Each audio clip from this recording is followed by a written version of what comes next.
Okay, hello everybody. I'm Bill. Welcome to Microsoft Flight Simulator 2020.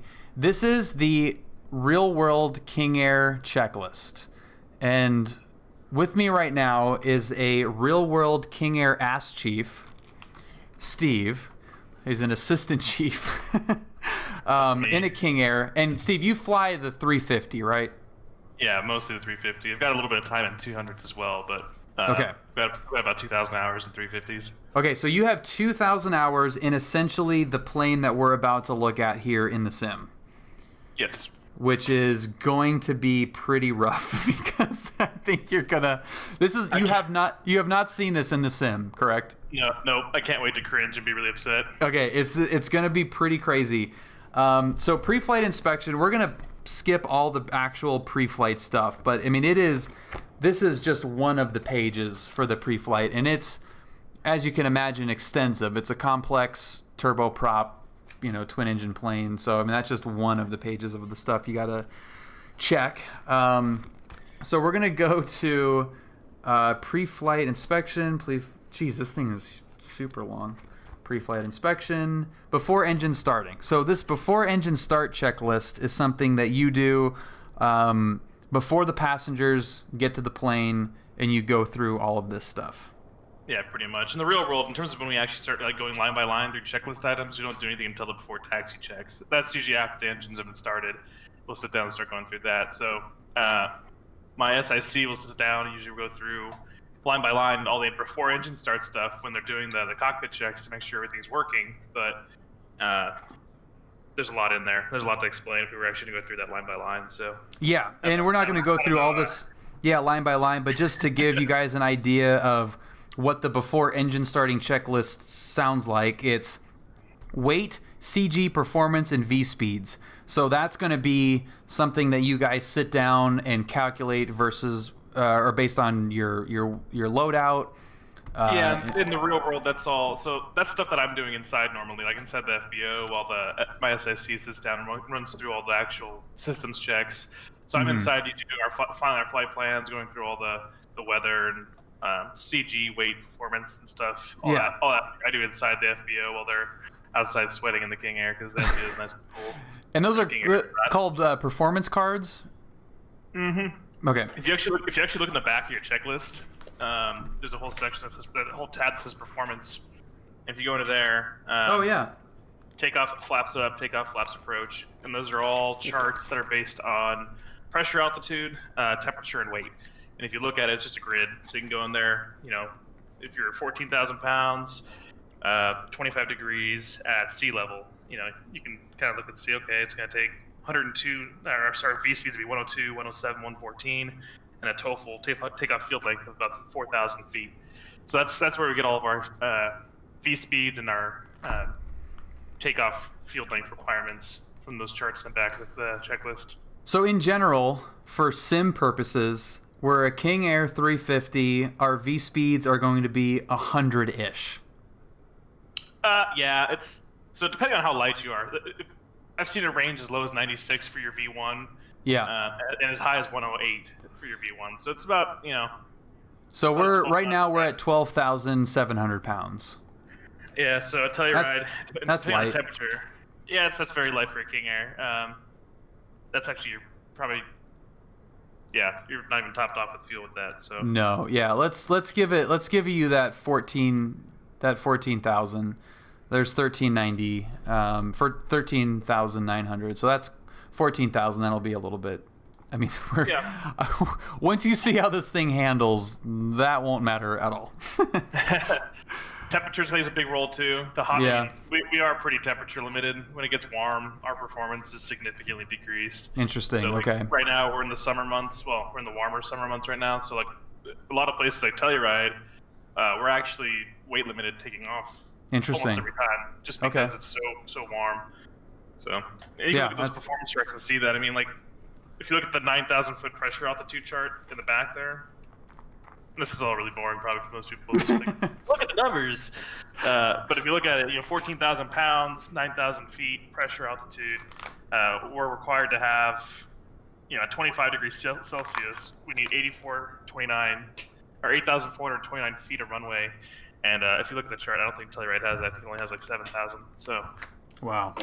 You'd actually have to use flaps approach probably to get out of here safely.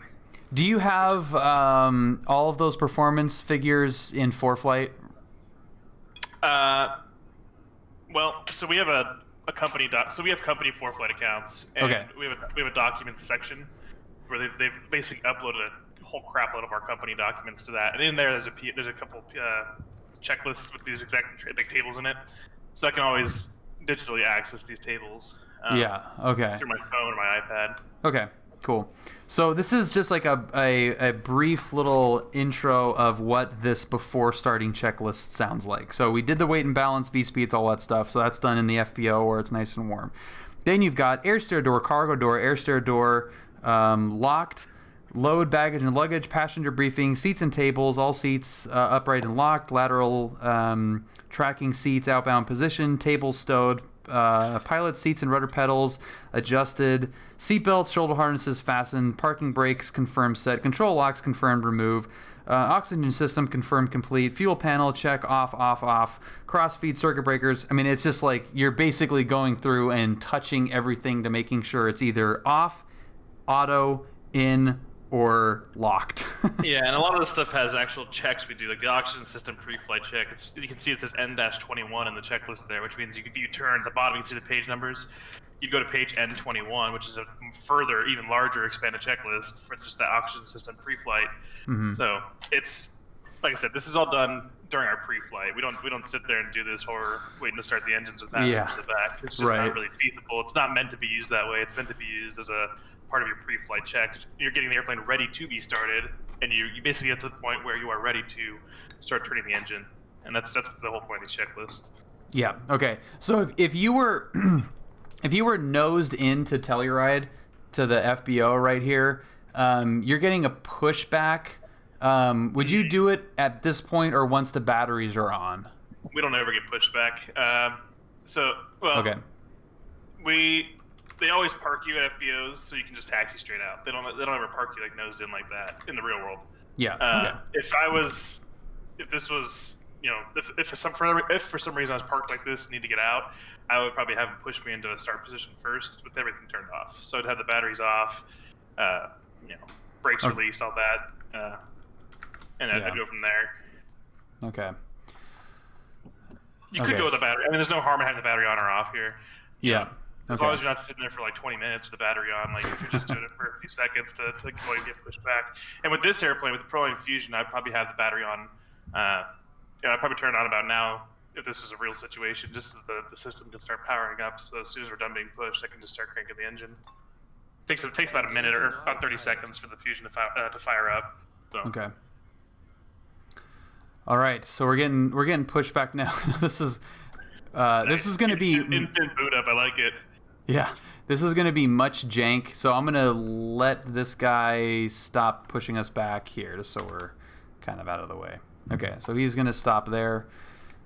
Fun fact, the mountain that's directly behind your airplane, if you can look at, I don't know if you can see it with the clouds, but that mountain is the mountain on the Coors Light can. Oh, is it really? Yeah, the one that's directly behind the airplane right now. Oh, cool. Fun. That's a fun little fact. Yep, right there. So that's our thumbnail right there. That's our thumbnail. You got the Rocky Mountains in the back there. I'll have to send you some pictures I have. That's some pretty cool pictures of the King Air and that mountain in the background. Hell yeah. I took a video the other day of me landing in Telluride. I'll just send that to you as well. Sweet. Okay, so we got the battery on, and now I'm on the checklist. So this is battery start checklist, the real deal. So gen ties for night operation, man closed. We're not at night, so that's fine. Where are we on this? Which checklist are you looking at? The engine start battery. N10, November 10. Yeah, so the whole reason why they want you to close the gen ties at night is so you can get your cabin lights inside on. Without the gen ties closed, you won't have any of your internal cockpit lighting. So like there's like some overhead floodlights and stuff you can turn on. Also like the nav lights on the wingtips, you can turn those on at night so people know you're about to start up. Cool. Yeah, so that's the only reason why you turn those on during, or why you close the gen ties for an engine start. Otherwise, we usually see the gen ties opened in their open position. Yeah. By the way, temperature is -9 Fahrenheit. Oh, that's great. That's some good performance right there. -22°C. Oh yeah. Cold. All right, so the gen tie, and that's the 2 switches to the right of the battery. Nope, gen tie, the manual close switch. Oh, there they are. Yeah, it's just directly below the right generator switch there. Yep. You want that normally. I can't tell what position it's in. It's supposed to be in the middle norm position. Okay, well, it's an open, and it is not. You can't touch it. So. Oh, really? It won't let you put it in open. Can't do anything. Oh boy. Can't do anything. It's open. So in the real airplane, if that's stuck in the open position, you're gonna have, well, you would be isolating your center bus. So your center bus would be running off your battery, and your battery wouldn't be getting a charge because you wouldn't have any current flowing to it. So that'd be not a good time. No bueno. Propeller area is clear. Has the high-vis vest guys vacated the premises? Yes, he is. He is freezing his ass off over there. Okay. Right ignition and engine start on. So I mean, it's ready. It's go time. The airplane.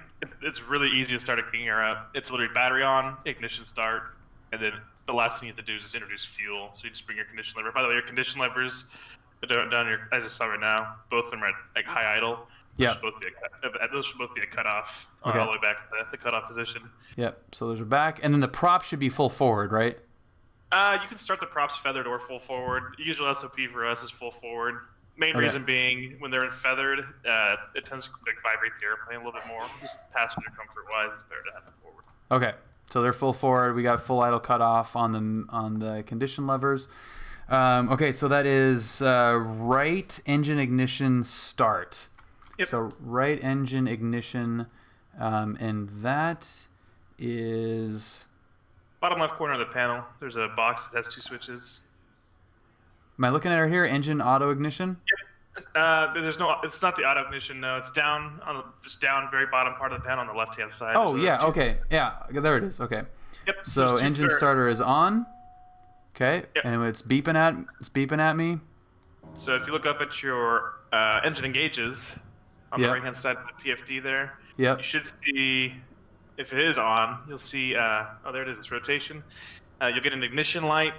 That's something you check. You get a fuel pressure low light that goes out on the right side. Yep. You're gonna have your ITT. Actually, your ITT shouldn't be doing anything. I always verify ITTs below 200 because that can lead to a hot start if you don't have it below 200. But anyway, from there you basically just bring the right condition lever up to low idle, which is the first detent. Okay. I can't tell if that's if it's in that detent or not. It's probably close. Go a little bit more up. Yeah. So we normally would be monitoring our ITT and our NG at this point on our engine gauges. ITT you want to keep it below 1,000. If it goes above 820, but below 850, you can be in that range for 20 seconds. If it's above 850, you got 5 seconds. Yeah. So, that's a really cold engine start. Nice. Normally you'll see it depending on how well. I mean, it's cold outside. Yeah, we have 10 King Airs. Some will start as low as about 600 ITT, and some will go all the way up to about 800. But okay, so there's 540, 541. Yeah. So that's looking good. You know what I didn't do? This is very poor airmanship, is I did not turn on my beacon. Yeah, we have a kind of a memory item or a mnemonic we kind of use. We call it the E4B. So EBBBB. E is for ESIS, which you probably didn't turn on either. If you look down to the bottom left corner of the panel, very bottom left corner, right above your parking brake. I'm waiting for the stream, it's delayed. Yeah. There it is. It's a standby display. It looks like it's already in the on position. Yeah. That's where it should be. That's your ESIS display. Electronic Standby Instrument System or something. I forget what it stands for. But that's the first thing we actually turn on before the battery is E4B. So ESIS, brakes, battery, beacon, and bottle. Bottle being the oxygen bottle, which is down by your lower right leg. There's this a pull-out handle down there that you'd want to make sure it's right below the trim wheel. Oh, That little green with the green thing on the top? It's got a little green knob on it, a little green button. So that's your oxygen system arm handle. Get used to seeing that. In op. Oh no, they're killing me. So that one, there's two of them. There's one on the left side and one on the right side. The left side arms the system so that the mask will be able to drop and will supply oxygen to the system and all that.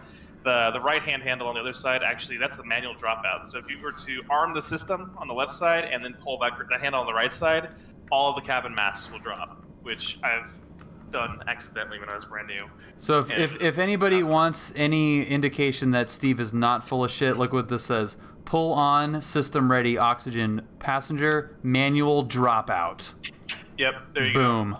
The hidden little label right there.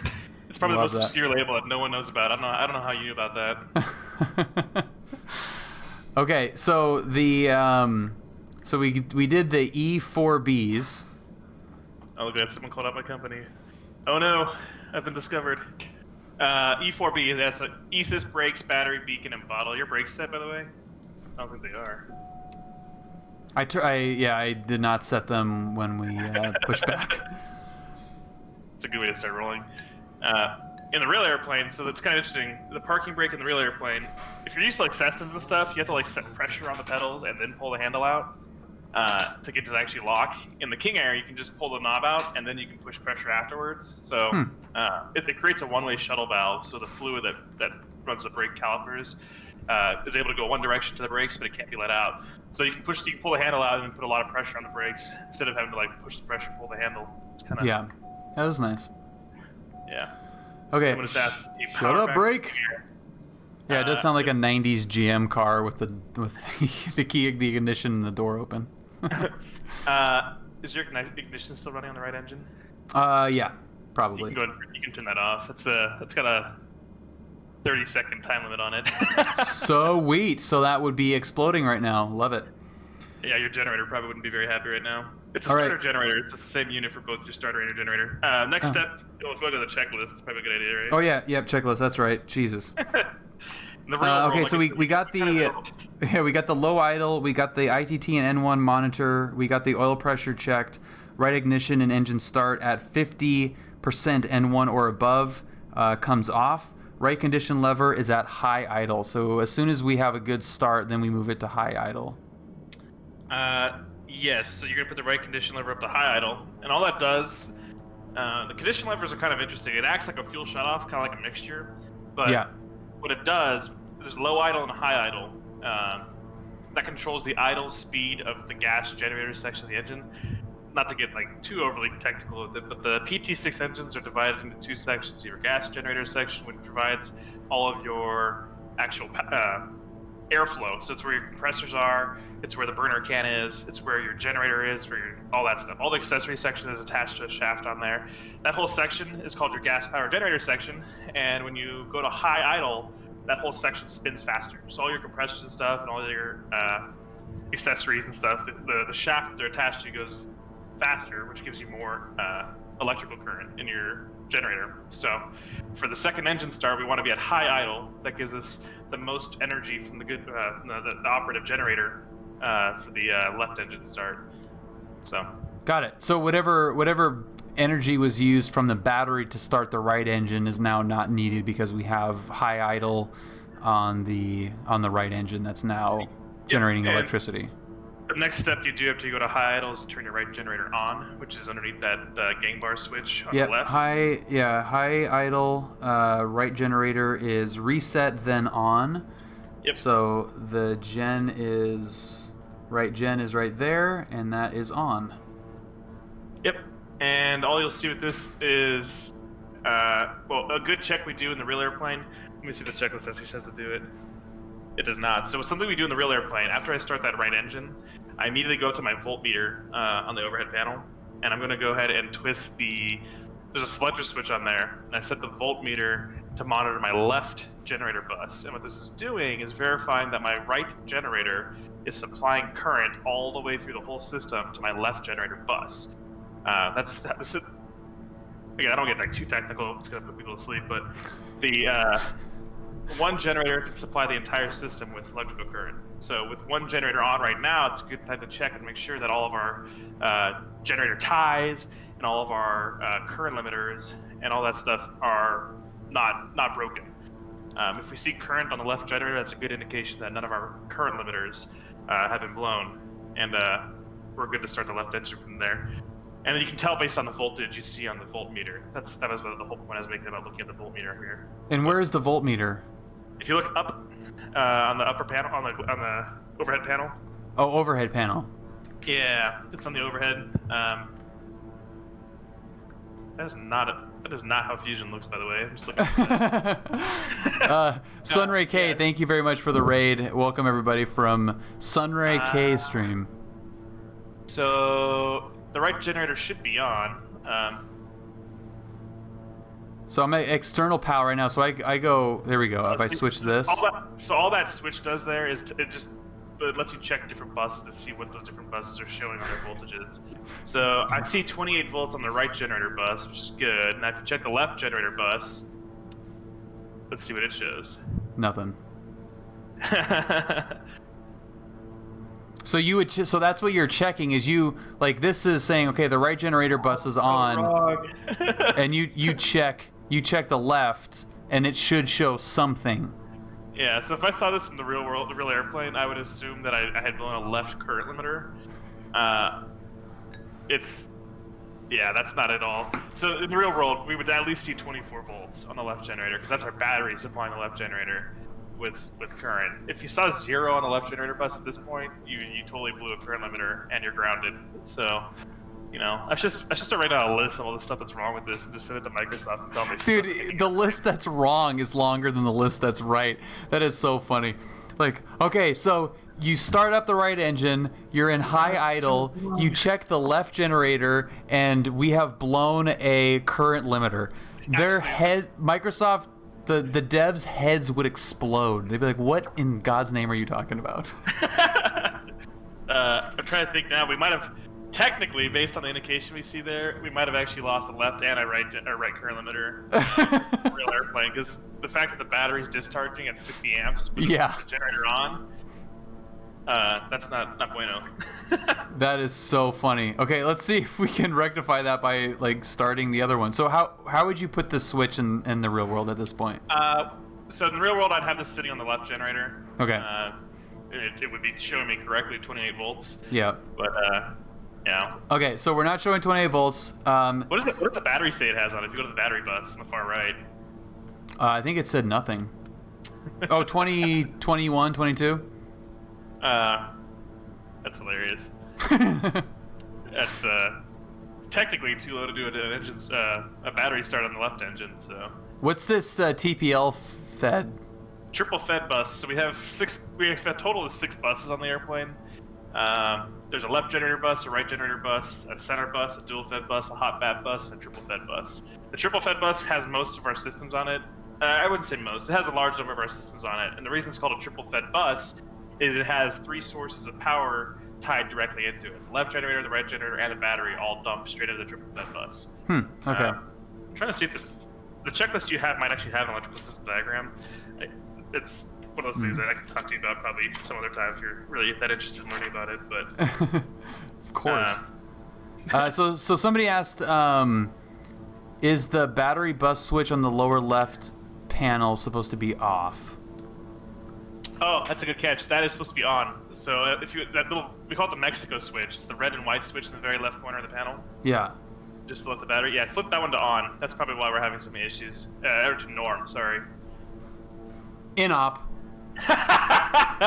So that switch actually connects the battery to the entire system. So the fact that oh man, yeah, so that switch connects the battery to the rest of the airplane. So if that switch is in the off position, you got no battery power to anything at all.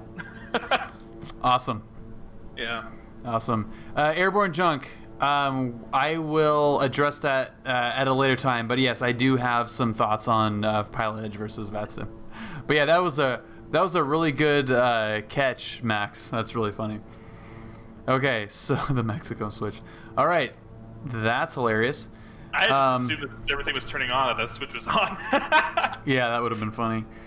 Okay, so now after the battery charge, so it says after the right generator goes on, battery charge. Until I usually wait a few seconds. Well, so in the real airplane, we have to wait until the the right generator bus is below 50%. Or sorry, the load meter. The right generator load meter is below 50% for the engine start. That's the limitation we have, and it is because the meters aren't working at all. Yeah, yeah, they're all at 0. Well, I'm talking about the 2 gauges right there on the left. Those are your generator load meters. That tells me how much load the generator has put on right now.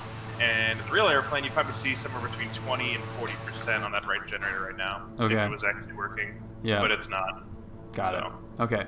So now we're on to engine, the left engine number left. So we're going to turn on the ignition on the left is going on. And then, ignition illuminated, left fuel pressure low extinguished. So that's going on. So all those flashing yellow lights on your PFD there, that's your CAS, for your airplane. Okay. The crew alerting system. So down there, you would have all these fuel pressure indications and stuff going out. You'd have the ignition coming on. You would see just above that, there's some white text. That's where you're going to see your N1 rising. It has to be above 12% to actually bring fuel flow in. There's a whole bunch of stuff down there we're normally checking during the engine start process, but I would be shocked if it was actually working. Oh, well, the low fuel pressure light went out, so that's a good sign. Yeah. Yeah, the N1 was at 16, was kind of chilling at 16. Yeah. So now we're in low idle, and it's... You can see your ITT is increasing. It's light off right there. Through about 35%, the N1 should be increasing at a faster rate. At about 50% N1, so if you zoom back in on the gauges there, you'll see N1, it's going to be about 50%. That's when you turn the starter off. So you can turn the left starter to the off position. Okay. And does it has that same like fuel dump light off sound as a jet engine does, like in those citations, right? Where you have like the thump. Yeah, where it's kind of like and then it kind of lights off. Yep, you hear that. Oh, that's so awesome. Never gets old. Oh man, no kidding. Okay, left engine on, condition low idle, and ITT N1 monitor 1000C max, low pressure, left oil pressure, check, left ignition engine start at, this, what you just said, at 50% N1 or above, off, and then right condition lever reduced to low idle. Yep, so you can just bring it back down to low. The other purpose of bringing the condition levers up to high idle, other than for the generator load, there's two other purposes really. So those condition levers only control the idle speed of the engine. The key here being idle speed. So if at any point you bring the power levers out of idle, those condition levers do literally nothing because you're above idle, right? So you have more power in there than what the idle is. So you can set your idle to be higher, meaning with the power at idle, I keep saying idle over and over again. With your power levers at the idle position, though, the speed basically that your engines are spinning at is a little bit higher at high idle versus low idle, which gives you a little bit more thrust statically when you have no power in. So that helps out for like initiating a taxi. I'll bump the condition levers up to high idle temporarily, just for a few seconds. We'll start pulling, and I'll pull them back to low idle. The other big advantage with bringing the condition levers up, our air conditioning system is a belt-driven compressor off the right engine. So if you open the engine cowling, you'll see a compressor attached to the shaft in there. And that compressor requires 62% N1 minimum to normally function. So sometimes, or I think it's 62% or 72%. I forget. I have to look again. But anyway, you have to bring that. Sometimes you'll get a white. In this airplane, it would be probably a blue or cyan colored annunciator that would say air conditioning N1 low, which just tells you need to bump up your right condition lever to give it a little bit more juice to actually spin that compressor fast enough to give you air conditioning. Interesting. Okay, cool. But yeah, that's kind of what the condition levers are for. So they do nothing at all on takeoff. They don't give you any extra performance or anything like that. It literally just it's the idle speed of the engine. So your props spin about 100 RPM faster at high idle versus low idle. gives you just a tiny bit more static thrust, which really helps you get a little moving. Yeah. Huh. Interesting. Okay. That is super cool. Flying Monkey, thank you very much for following. Welcome aboard. Okay, so we're now at, where are we? Reduced to low idle for both engines now. Left and right prop RPM are at 1050 minimum, and props are at 1200 roughly. Yep, that's about right. Okay. The left generator can go online. So usually I go. Oh yeah. Okay. You start the left engine. As soon as I'm above 50%, starter goes off. Right condition lever comes back to the low idle. Left generator goes on, and I'm not going to have you go through the motions to try to do a generator test here to see if we already know the electrical system isn't really that well modeled, but I would do another check here where I temporarily turn off the right generator and verify that the left generator is powering the entire system now by doing the same thing that voltmeter on the overhead panel, where I'd go over to the right generator and I should see 28 volts on both sides still, with just the left generator powering it. But I don't expect that to be working. It's hilarious that the battery is showing a 60 amp discharge with both generators on. Yeah. Flying Monkey, SNA ATC checking in. Steve, oh boy. Do you know anything about this? I don't have no idea who that is, but I probably talk to him pretty regularly. Flying Monkey, if you are real world actual John Wayne ATC checking in, first of all, hell yeah, dude, what's up? And Flying Arnold can confirm. Oh boy, are they both ATC and SNA? No, Arnold is not. Oh. Arnold is a CFI out of Santa Monica. Ah, I gotcha. You have many real world people in here that have talked to you many times. Flying Monkey. So he knows NR and Alpha Lima? Oh, probably. Oh my god, that's really funny. All right, we're gonna have to sort that out because that is awesome. Unfortunately. Oh, he definitely knows what he says unfortunately. All right, there. Flying Monkey, you gotta join the Discord. We gotta figure out. We probably know you. You might know who this is. Steve, you're gonna love this too. This is gonna be on the stream audio. That is not the right words at all. Good lord. What the hell? Have I had that much scotch? Okay, here we go. That's a 176, turn right hotel, contact ground. Right at hotel, contact the ground. You know who that is, right? Oh, of course, I know who that is, yeah. Yeah. There was another one that did I add that one? I don't think I added that one, but it was so good. Here it is. Yeah, this is after the fly-in, so this was that Saturday. Ground, Cherokee 83364, clear 20 right, Jays. Cherokee 3364, John ground, take the Jays via Bravo. Jays via Bravo, Cherokee 364, thanks. See ya. Do you know where that whole SIA thing started? No. It was me and NR did that. It was like a super early morning one time. It was like 6:15 or 6:30 in the morning. It was noise abatement procedure time, and I was departing 2 left out of John Wayne and trying to sneak around the noise sensors. And so like no one was on frequency except for me and NR. And I took off, and like I was on the radios, and he was like, blah blah blah, contacts okay, blah blah blah, see ya. And I was like, see ya. And since no one was on frequency, he responded, see ya. And we went back and forth like 3 times, and it ended with me going on the radio. Oh god, that's so good.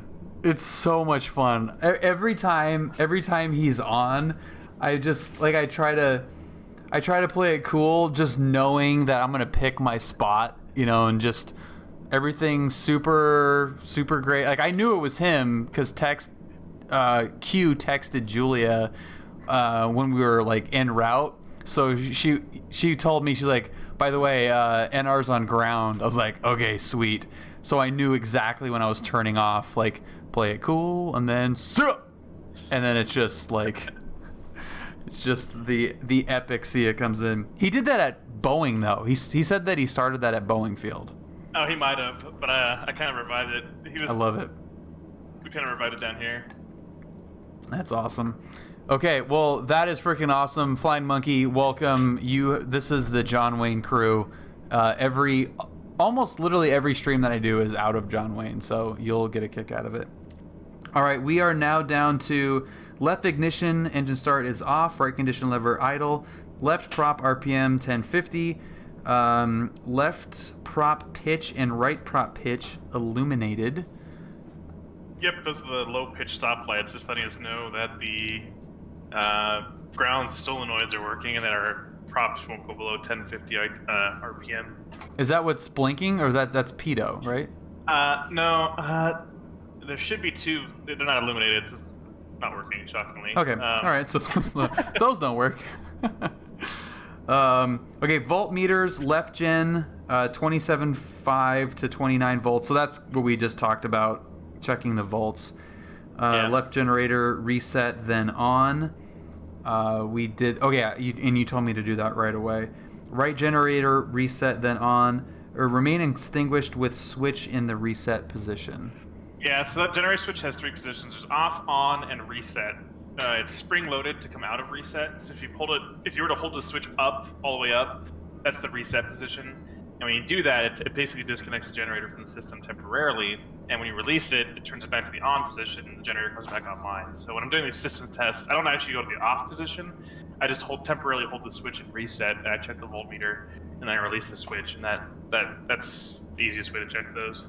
Okay, cool. All right, page number 2. Extended procedures on page N25, and that's external power, so we don't. Okay, hot start or hung start, we don't need that. No light start, we don't need that. Engine cleaning, we don't need that as well. We're gonna go to before taxi. Look at that, how quickly that comes up on you. So first flight of the day, there's a whole slew of tests we really do, like we would do in the real airplane. And some of them we would do during the pre-flight if we could. Like, there's an ice veins check we can do, there's an autopilot check we can do during the pre-flight. But if they don't get done in the pre-flight, I have to do them now, right about now.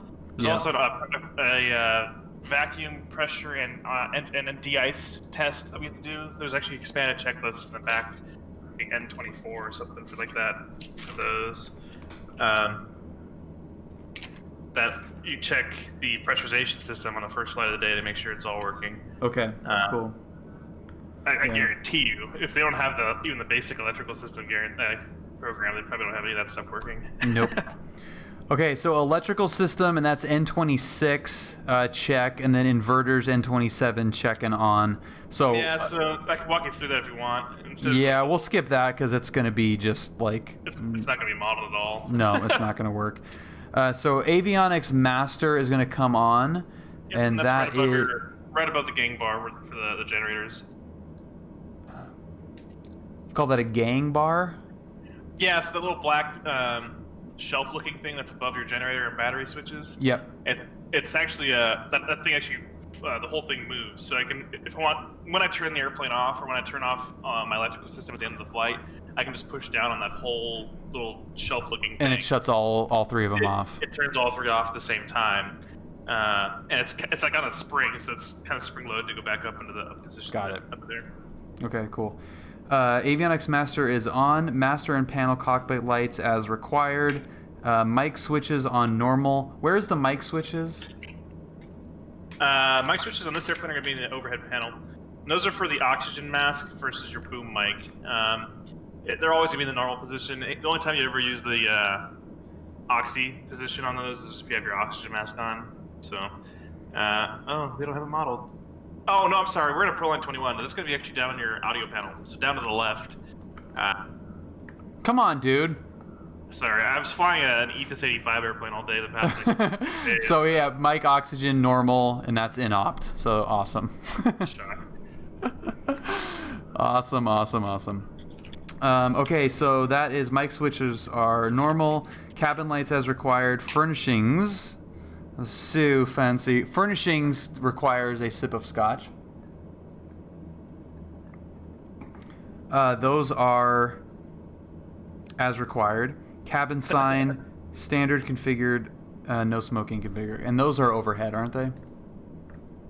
Those are all on the overhead panel, on the lower row of switches. Yeah, I don't... Interior master. I mean, of course they're all in ops right now, but... Shocked. Yeah, but okay. All right, so that's fine. Standby horizon if installed. What the actual F is that? That's the ESIS display. We talked about that earlier. Oh, okay. That's actually that big display is right there, smack dab in the very top of the glare shield. That big, that secondary attitude indicator. Yeah. Wait for the stream to catch up here. Yeah. Yeah, that. that is battery powered actually. So that's our standby display. So if our entire electrical system took a crap, that would still run off battery. It's our own independent battery. Cool, got it. AJ, this is Striders. He is in the stream. He is what we call in the biz an ass chief for a King Air. He is a chief pilot for a King Air. And you said, I mean, you're typed in 200, 300, 350. Yeah, so 200 doesn't require a type. You can actually fly that without a type if you have a multi-engine rating. But multi-engine, here we go. Yeah, that's all you need. The 350 requires a type. It's the same exact type rating as the 300. I don't fly the 300 though. We only have 350s at my company. Okay, so 350s. But yeah, he is an unbelievable pilot. He's got a couple thousand hours in essentially this plane. The Proline King Air 350i is relatively new, obviously, but so not all of your 2,000 hours are in a plane exactly like this, but... No, we fly 4 different sets of avionics. It's the same airplane, same limitations and everything, just 4 different sets of avionics. So we cool. have this is a poor representation of the Fusion, but I'll let it slide, I guess. Yeah. So the Fusion's just like this. Those 3 displays are all touch screens, so I can actually touch everything on there and move stuff around and all that. Yeah. Which I think you can do here. Like you can click on it, and we can get our John Wayne Atis 260, or we can call up Flying Monkey on 2185 and ask him for a Newport departure. And there we go. Flying Monkey just asked me what's up with the systems check short of Lima. That's so first flight of the day we have to do a quick systems check where we go through and do we check our overspeed governor, rudder boost, low pitch top primary governors. All this stuff has to be checked to make sure it's working. The more important one is going to be our rudder boost. If our rudder boost isn't working, or if it's improperly wired up, the airplane will probably be uncontrollable if we lose an engine. So we have to sit there and actually bring the power up to about halfway up and make sure that the rudder boost is kicking in left and right prior to takeoff. But that's only first flight of the day. They don't care about the rest of the flights of the day. Hey, bird. Whoa, but yeah, we try and do it quickly, but it's Captain Darkon, 28 freaking months. Thank you, dude. That is insane. That number doesn't even sound like it's possible. Ryan, thank you. You are the man. Hey, Steve, imagine having to do a run-up. Imagine being able to log actual PAC time when you're dispatch PAC. See, I don't have to worry about that because I never get dispatched as PAC. Imagine being able to grow facial hair. So... The 2 voices that you hear are separated by about 12 feet right now. Well, have you know I'm the youngest jet pilot? I have an FAA age waiver for being a 12-year-old type-rated pilot. Thank you very much.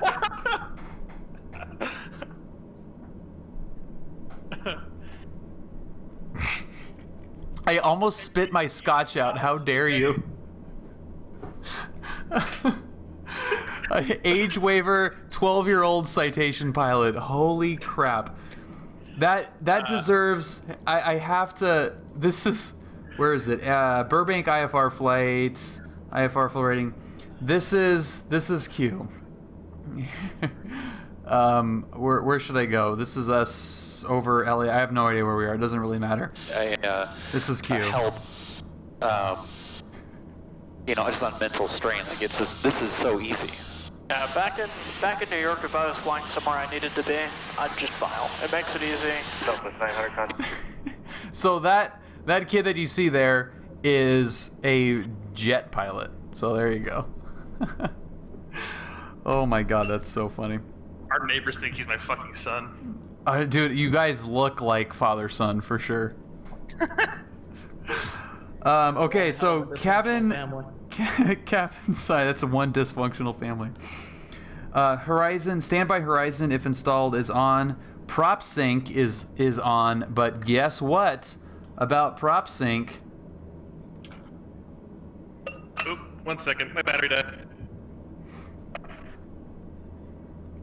No, he isn't really that young, no. That's really funny. Yeah, nothing. Dude, I can imagine the passengers queue when you when they see. I mean, you guys all look young. You know, it's not the 40-year-old grizzled veteran United captain look that you're kind of used to when you see you guys. I mean, you're kids, you know, essentially. That's As really Brad funny. would say, it's bring your son to work day. Oh God. I just stole some accused pizza from the fridge. So Steve, our prop sync is in-op right now. Oh, terribly shocked on that one. Yeah. Not required to dispatch, they can actually go without it.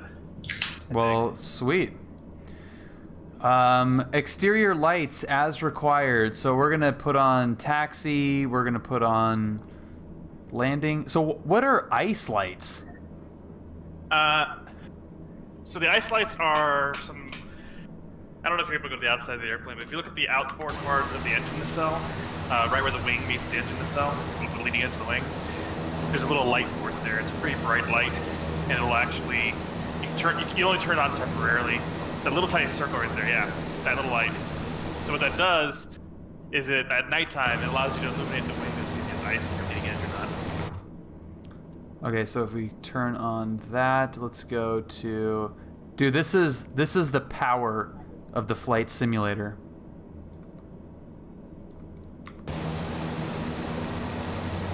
That is sick. It's not really modeled great, but there's it off. There's it on.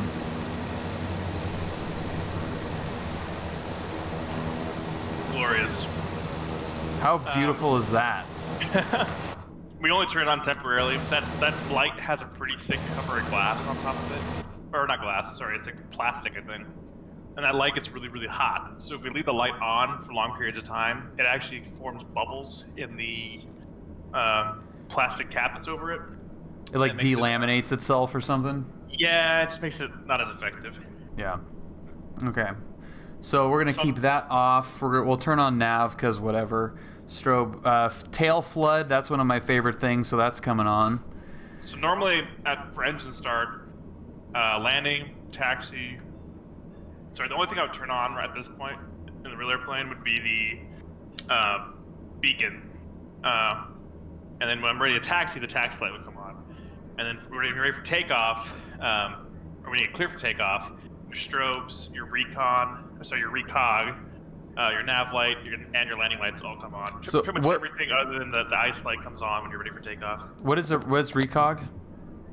On the wingtips, Oh, we okay. have just some forward-facing bright-ass white lights to help you get a little more, even more visible. Cool. Okay. So those are exterior lights. Where are we at? Cabin prop exterior lights. EFIS power, if installed, that's on. That is not installed in this airplane. Yeah. And that's the which one is that again? That's something else. Oh. This is the type of avionics. Okay. That checklist I gave you probably is not for fusion. Yeah, I don't. Probably not. Mm-hmm. Okay. So your plane's never had ice lights? No. Yeah. Airborne junk. Little Skyhawk doesn't really have ice lights on it. You just look. You just take a flashlight and shine it at it. Environmental system controls. That's an November 28 checklist. So on the right-hand lower panel. Idiot backwards. Welcome aboard. Oh no. Oh no! You know who that is, right? No. See ya! Oh no. Idiot backwards. Here you go. Vessel 176, turn right hotel, contact ground. See ya. Right at hotel, contact the ground. See ya. I was told by a little birdie that that you're not a fan of flight simulators. Sweet. Oh boy. Okay. We were Spicy between it's gonna get ugly. Yeah, it's definitely gonna get ugly. So idiot backwards. We were we were we were discussing the time, location, and frequency of the beers that will be had tomorrow. So yeah, he never watches me stream. It must be true. All right, so environmental systems control. We're gonna that's this whole panel, right? The cabin stuff. Let's let the stream catch up. Yep, down there. Okay. So the switch that has there's a rotary switch there that has off, auto, man cool, man heat, electric heat. Yep. You would just put that into auto normally. Okay, so spoiler alert, this entire thing is all in opt. Wow. So everybody in the back is going to be freezing and dead by the end of this little flight. Well, the bleeder valves are open and the environmental bleeder is normal, so at least you'll get pressurization. So that's good. Okay, so they'll be able to breathe, but they'll be frozen. That's really funny. Okay, so we're gonna screw the environmental controls. Flight and engine instruments are check, and that is what I'm used to, right? I mean, we're looking at. So you're verifying that your PFD's powered up. You know, you have all of your indications on there working. Yeah. Verifying that the engine indications are everything limits are all abnormal and all that. Mm-hmm. You know, it's just a basic. You know, if anything was off, you would know right away. So, or if anything was broken or not right, you'd know right away. Don't look at the chat.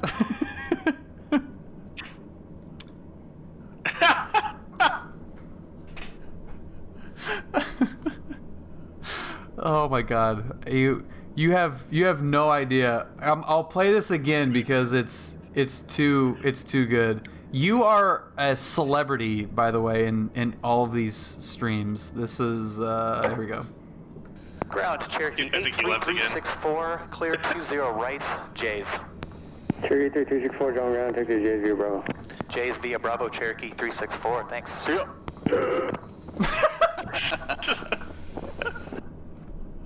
And then Julia's response is just like, you guys. Oh my god. Okay, so altimeters are set. We have no idea. That's fine. Standby horizon if installed. Uncaged. Yeah, that doesn't apply to this airplane. Okay, yeah, so uncaged, whatever. Ricky J Sports, welcome aboard. John Wayne sounds way more fun than Amonte. Dude, John Wayne is a cluster, a beautiful cluster. Flaps are up, flight controls. So you do a flight controls check pre-taxi. Yeah, all it is we just basically box the flight controls. So you go full left, all the way aft, full right, all the way forward. And the rudder pedals, you just make sure they wiggle. Yeah, what the hell? Okay, so am I not? Oh, okay. Look at how jank that is. What the hell is happening right now? Just don't ask for the pattern, and we're pretty chill. Unless you like beg. Unless we just like, please, I just need 3 landings for my my check ride. I had to do night currency one time. I did some pattern work at John Wayne. That was pretty fun. They cleared me for takeoff and landing in the same radio call. They were like, you know, King Air, whatever, clear for takeoff, 20 right, clear to land, 20 right. Yeah. And he's like, keep it tight, you got traffic on 8 mile final. So I rotated, I put the airplane on its tail basically, and like turned right away, and I made short approaches over the freeway the entire time. It's pretty fun. Always with the sob stories. Yeah, trust me, we feel for you guys so much when you're like, hey, there's 2 of us up here. For the love of God, stop flying patterns out by the hangars. Oh, man, I wish you guys would yell at people for flying patterns out that far. It's so funny. All right, so something screwed up with the... oh, did the condition levers for some reason go full up? It's not the end of the world. It sounded like it got louder for some reason.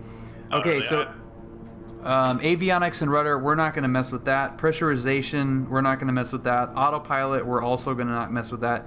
Yaw damper, we're not going to mess with that. I don't think we need yaw damper because we're just flying in the pattern here. Usually our yaw damper comes on at 400 feet and we leave it on until basically 500 feet on landing. Okay. Trim is going to be, as you'll see, completely irrelevant. Nice. Trim tabs set, engine control, friction locks are set, flaps check and set, overspeed governors and rudder boost check. That's what you were talking about, where you want to make sure that the rudders are moving. Yeah. Are you on the before takeoff checklist? Yeah. Yeah, in the run up. Yeah, oh, so did I? Before oh, okay. So before taxi. So once we... All right, yeah, duh. So when you finish the before taxi checks, you taxi out to the You runway. taxi. Yeah. Got it. Yep. So you could actually taxi out to the runway 27 now if you wanted to. I can fly. I'm pilot. Sometimes I have to remind myself. Like, oh yeah, I did go through all that crap.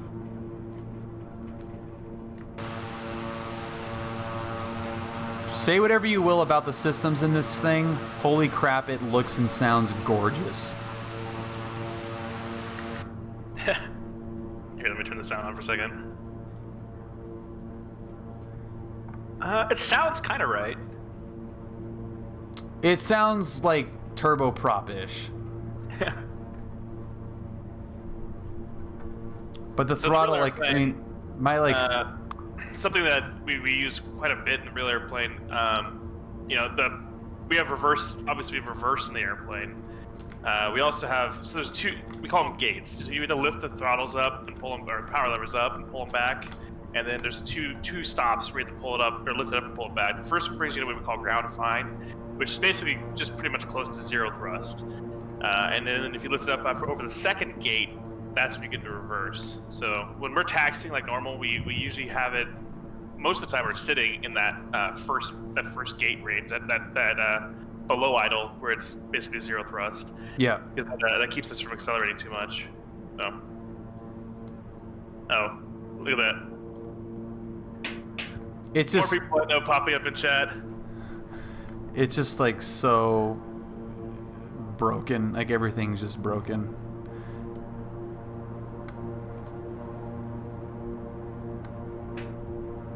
I'm just ignoring Life of Pilot over there. Everything he says is trolling me no matter what he says. Life of Pilot, happy Friday Eve. Welcome. Alright, okay. So is this hill here, like right on this taxiway, is that, how close is that? Because that looks ridiculous. That doesn't look that correct. Well, yeah, no, that's about right. It's... Obviously, nature, that straight of a line does not exist in nature.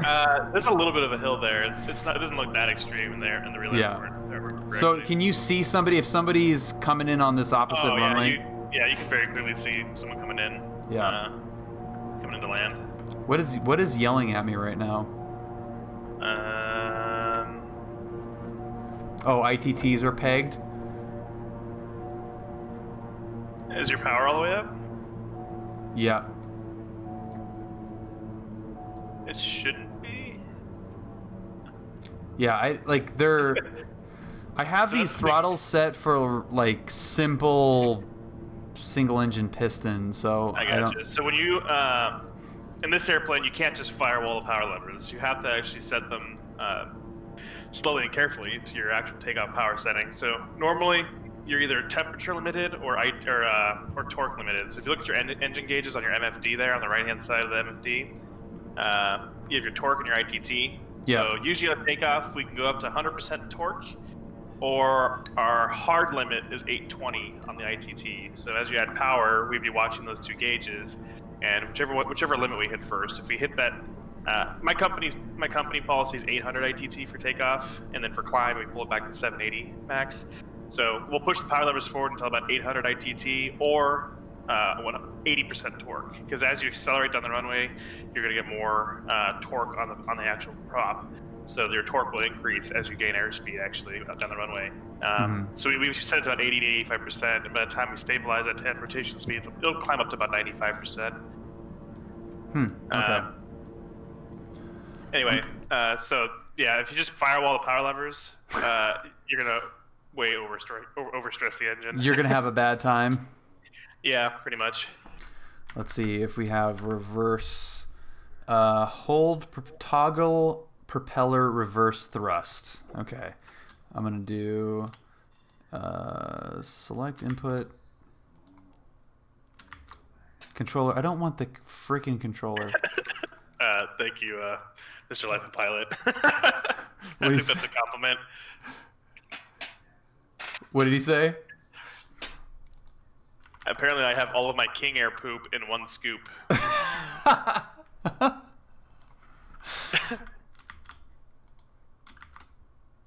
Okay, and validate. So that should give us reversers.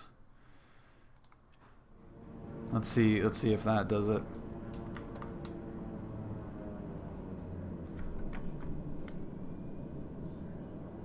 Okay, I guess so.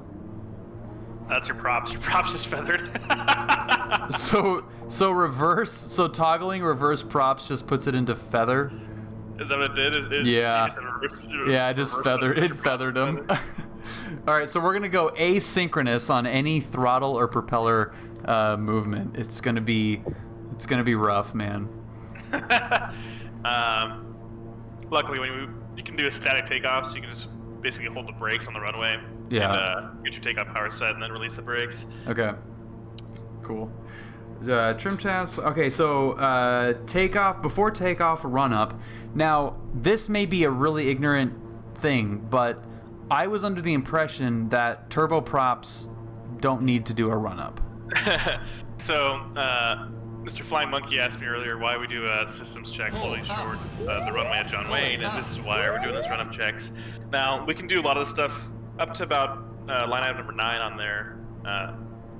That's where we do some actual systems checks. So we're checking to make sure that we have all of our safety stuff working. So, the first one on there, number 9, overspeed governed rudder boost. I talked about that earlier. Rudder boost is basically a system that uses our yaw damper, where if it detects a torque differential of, I think it's more than like 40% or something like that. There's some numbers involved with it that I only really study for recurrent. But if there's a torque differential in there above a certain amount between the two engines, you'll actually feel the rudder will start to kick to help you out, as if you lost an engine, because it takes a lot of force. It's like quite a bit of force to move that rudder full deflection in flight if you have a lost engine. So the rudder boost is one of the big ones we want to always check first flight of the day to make sure it's working, because if it's not working, we're grounded. If you lose an engine, you won't be able to control the airplane, or you'll have a hard time controlling it, I should say. So, okay. That's the first test there. Then the low pitch stops and primary governors. We're just doing governor checks, making sure our governors are actually working. We actually have two actual governors and a third kind of governor. It's called the fuel topic governor. We have 3 governor systems for our props. We're just making sure they all work. It's, you don't want to damage the engine, so we verify that the props governors are working. Yeah. And then there's an auto feather check. That's the other big one. So if your auto feather's not working, that one won't kill you right away, probably. Probably. I love you. You got to throw that in. Well, so the auto feather system will. It does exactly what it says. It feathers the engine it feathers your failed engine, almost right away if you lose it. So it helps out a lot with your drag on your initial first 400 feet of climb or so. Because our checklist, we have a memory items you have to memorize. So in the real airplane, if I lose an engine, the memory item for an engine failure on takeoff, if I continue to take off, is at rotation speed, you rotate 10 degrees nose up. At at your airspeed, you maintain V2 to 400 feet, and at 400 feet, we verify that our affected engine has been feathered, and that's the auto feather kicking in. So without the auto feather, that left engine is just going to be windmilling, or the right engine, whichever engine fails, is going to be windmilling, creating a shit ton of drag, which is going to make it really hard for you to control the airplane, even with the rudder boost. So anyway, we're checking all these systems on the first flight of the day just to make sure that if we have an issue on takeoff, we have all the stuff that's going to help us working. Got it. Okay, cool. So auto feather is checked. Arm. So the auto feather is armed, and is that on this kind of like little brow thing up here? Auto feather is down on the lower left side of the panel. Over kind of by where your generator switches and stuff are. Okay. Yeah, that is. Survey says inopt. There's a test we do. That's a test position. We actually use the auto feather to we actually feather the props with the auto feather system doing the run-up check. Yeah. Let's see. We'll do the right engine. I'm gonna try to. Oh no! Someone says they've flown in real life with me. That's not good.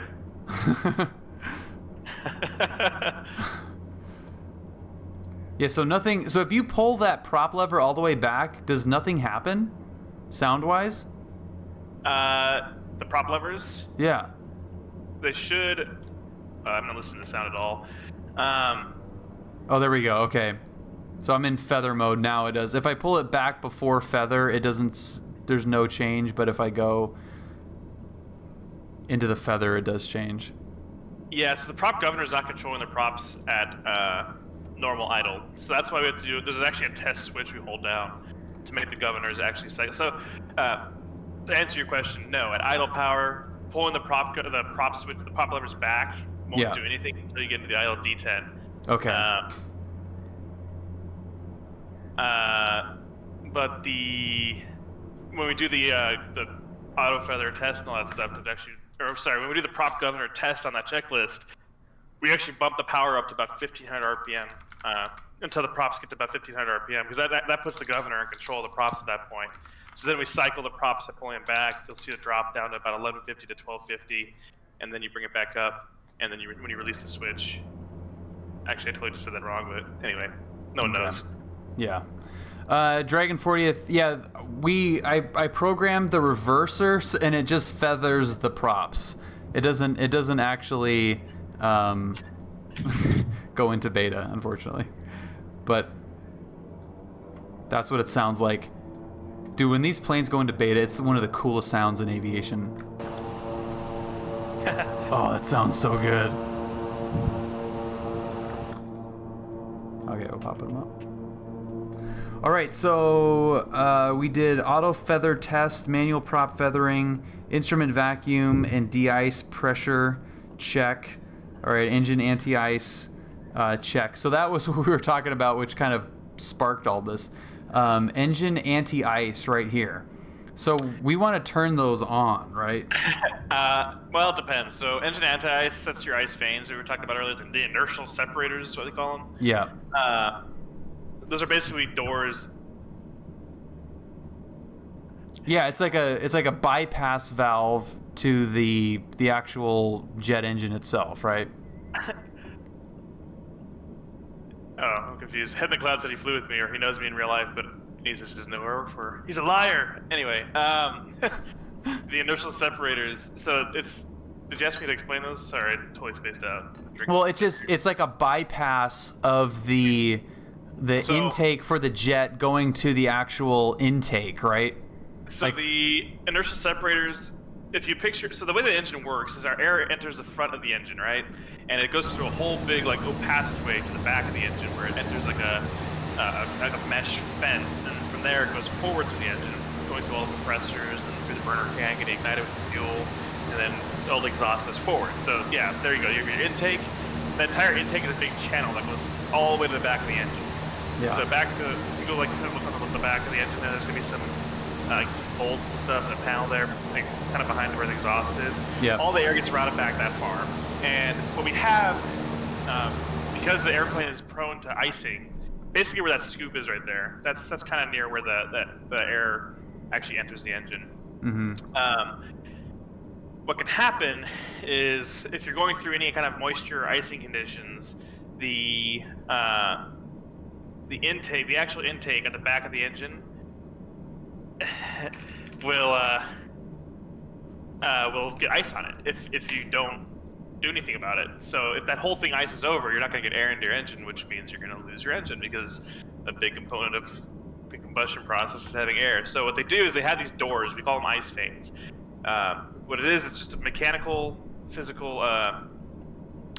It's like a big straight piece of metal, more or less, that kind of pops down at an angle. I wish I could just draw this, because it's so much easier to explain when you draw it. But it's basically a big door that opens up inside the intake, and it routes all the hard particulates, like water, or all the heavier particulates, like water and ice and rocks and stuff. It angles them downward towards the bottom of the intake. And what happens is just a little door. I don't know if you can see that on the bottom of the engine if you look outside, but you kind of can. Yeah, you kind of can see it. And you're right. It really is a lot easier when you see it like drawn out. So that should be open, right? I'm assuming that little line there is the inertial separator open. So let's close it and see if that looks any different. So let's do engine anti-icer on here, and let's see if those close. No, it doesn't look like they do anything. So yeah, on the bottom side of the engine, I don't know if you can get a good angle on that, but there's actually a little door opening on the bottom of the engine. That's where all the moisture and rocks and ice and stuff will get deflected down by that door, and all the air is still able to kind of go around the door and get into the engine. So yeah, you can see two little openings further back on the engine. If you go underneath. Oh yeah, okay. So that's actually kind of, I mean, I don't know if that's actually a representation of it, but that's basically where the ice vane would be.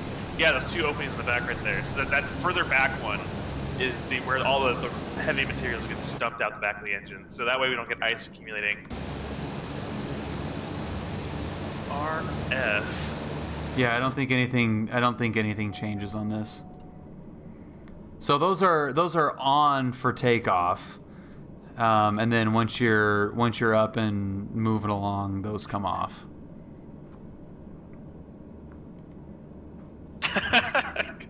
Fucking life over there trolling me.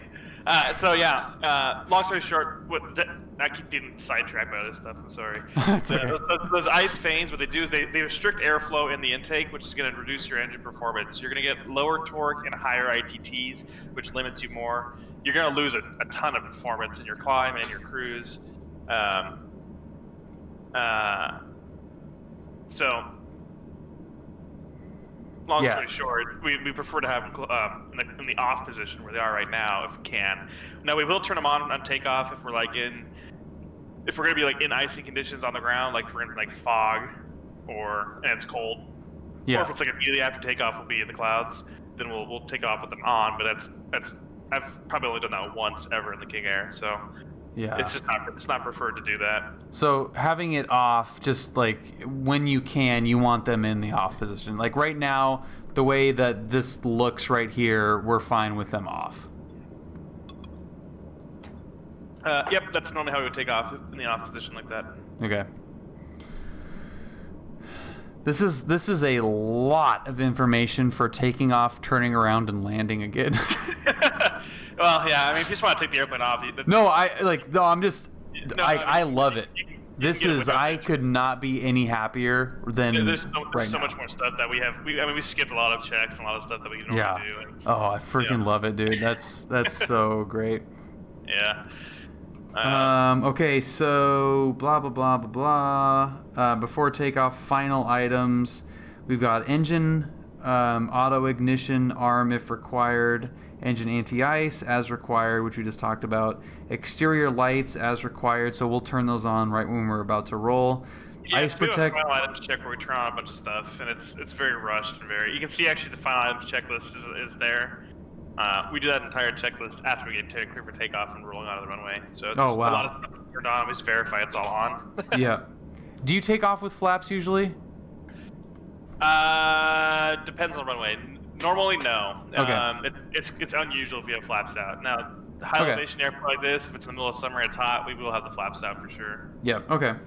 So transponder, blah blah blah. You know, like it's all the usual. Confirmed full forward props, trim, confirmed set, flaps, environmental bleed air, whatever, bleed air valves. Those are on. Electric heat off.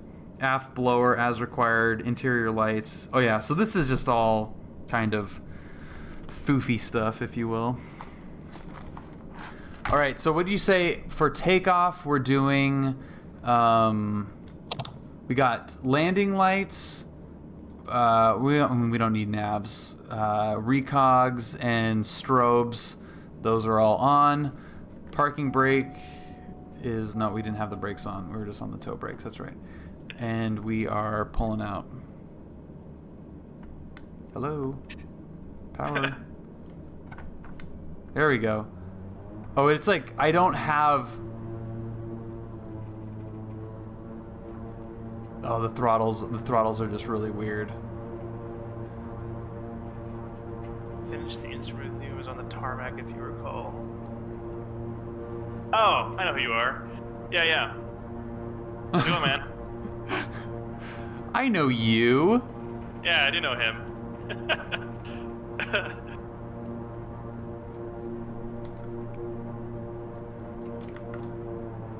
Alright, so there's the feather, so that doesn't help us at all.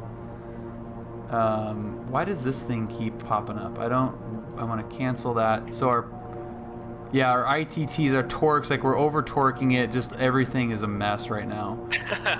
So if you set the parking brake, just so you can get it down and focus on that, and just push the power levers up until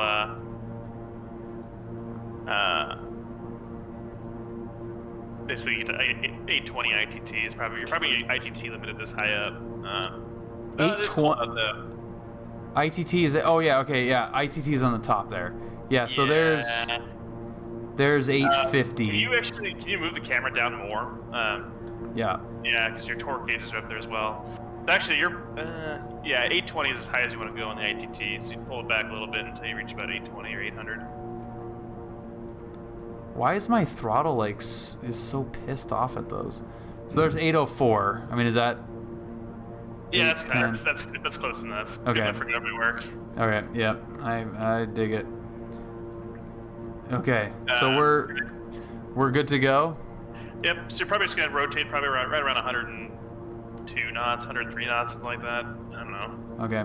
So brakes are coming off, and we're gonna take off we're gonna look at 100, and hang on to your butts. This is gonna be crazy.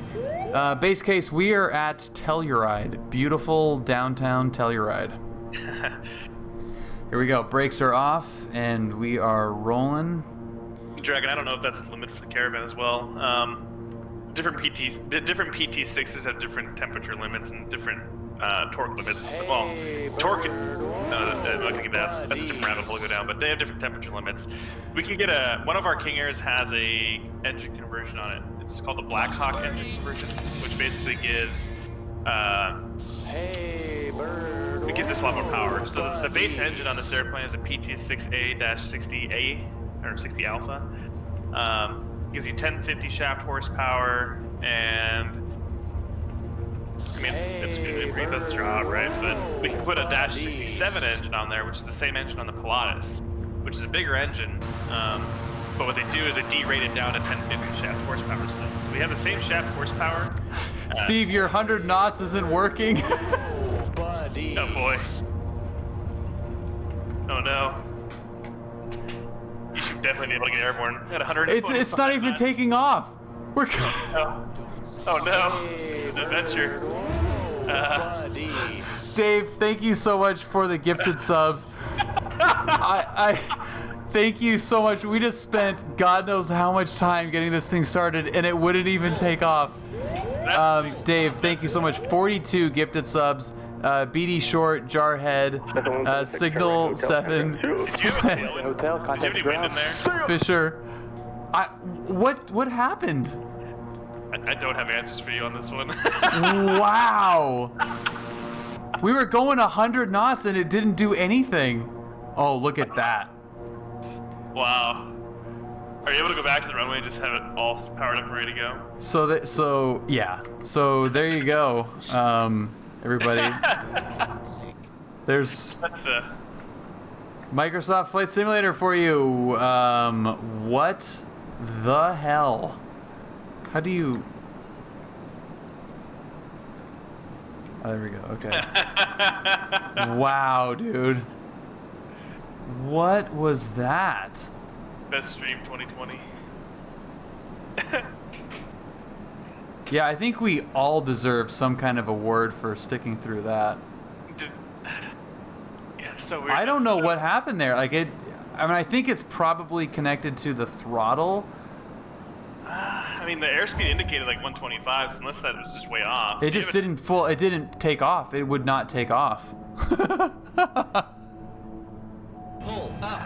Maybe try again? I don't know. Well, hell yeah, we're gonna try again. Try flaps approach, baby. Just drop the flaps down. And Dude, that was Vipers 53. Thank you for following. I don't butter.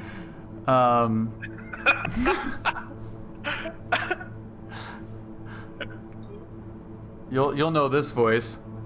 Whoa! Found it. Hello. Found the ground. Yeah, it can't. I mean, it wouldn't be the trim.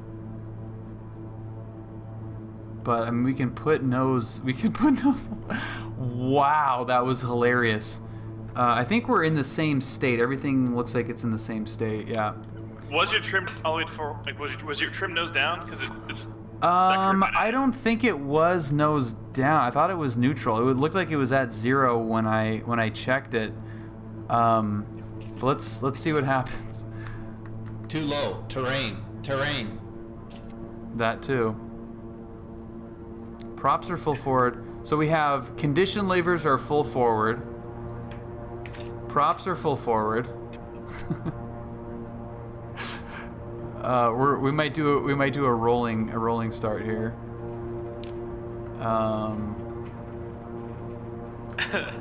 Try again. Yeah, here we go. Okay, so ITTs are pegged. No, torque is pegged. Sorry, torque is pegged. Let's pull it. Firewall it. But it's saying throttle is at 50%. Well, I mean that's like I said. If you're doing like the real airplanes, you're gonna set it based on torque and ITT limits. So. But the airspeed shouldn't, and that's where like it shouldn't matter where the airspeed. Well, the airspeed was showing 125, which is well above that's our single engine best rated climb speed. So you should have been able to climb on one engine at that setting. So now, okay, so this is 35%, and now it's finally the ITTs are pulling back from being pegged. So it's that broken, I think. I'm just gonna. Here's what we're gonna do. I wonder if it actually requires you to be firewalled to take off. Yeah, that's what I'm gonna. I was just gonna say that we're pegging it. So there's the full beans right there. This is a well fleshed out simulation. Yes.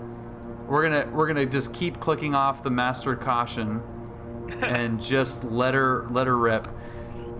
This thing seems to accelerate kind of slow. Like it feels like we're just. That's how it is. That's how it is in real life. Is it really? So it kind of feels like let's get going here, boys. Yeah. If you're low level, I mean, if you're at a high elevation airport in this airplane, it's slow to accelerate.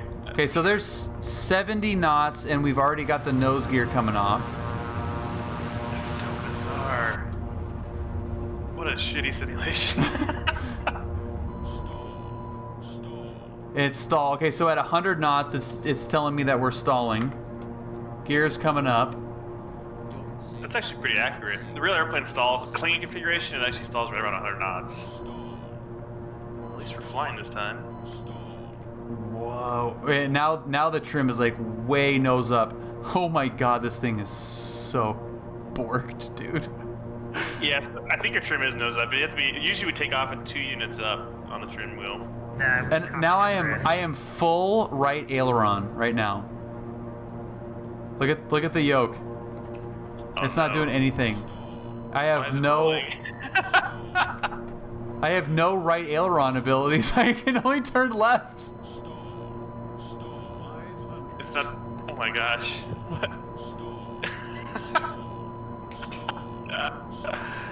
What are you doing? So this is not standard procedure out of Telluride? No, usually not. Usually we don't turn towards the mountains. That's usually a bad call. Oh my gosh. Okay, now is it?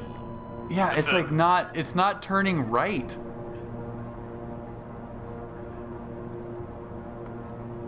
How is that possible? I've been flying this thing like all day. Fine. It'll turn left, but it will not turn right.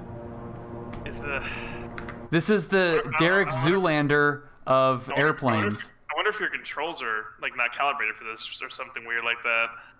That's yeah. Or it's just Derek Zoolander. Yeah, like we've been flying around all day, and now all of a sudden, it is just not. That is so funny. We could not have been more freaking pedantic in terms of flight simulation. Let's like take off and go fly, and then we go to actually take off finally, and we don't have any controls. And as you can see, I have the very highest quality of flight controls. There we go. There's some right elevator control authority. I was talking to my IT guy today, and I said, I heard the story that 50% of your guys' day is dealing with password issues. He's like, yeah, that's actually probably about right. Oh my gosh. But most of the time, it's, did you try unplugging it and plugging it back in? There we go. Unplug it and plug it back in. We're now we're flying. Problem exists between yoke and chair, Bill. Yeah, it's no kidding. Okay, there it is. There's our beautiful King Air. Steve, thank you for following. Welcome aboard. I wonder if your first issue was a control issue then. Like maybe it just wasn't rotating at all on the first takeoff. Yeah, something was for sure up, for sure. We did a flight check, and yeah, I don't know. We didn't do apparently a thorough enough one. Okay. So if I pull the power back, what happens? Does it sound any better? Are we slowing down? It feels like the power's coming back a little bit. Yeah, that looks like it should be journey off the beaten path of aviation. It's kind of like, I guess completely related to this, what we're doing right now. On your Discord, under the new vids or under the vids video section, I posted a time lapse I have from like a week ago going into Telluride. Oh, cool. So you can see how the real airport looks if anyone wants to take a look at that. That's awesome. Okay, so we're going VFR into IMC here. All right, walk me through landing this pig. What's up, Treaty? Thank you for following.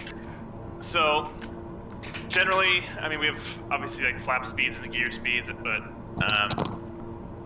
if you go down to we all do it based on power settings. So I usually set about 40% torque when I'm in level, and when I'm descending from the field, it's going to be about 20% torque.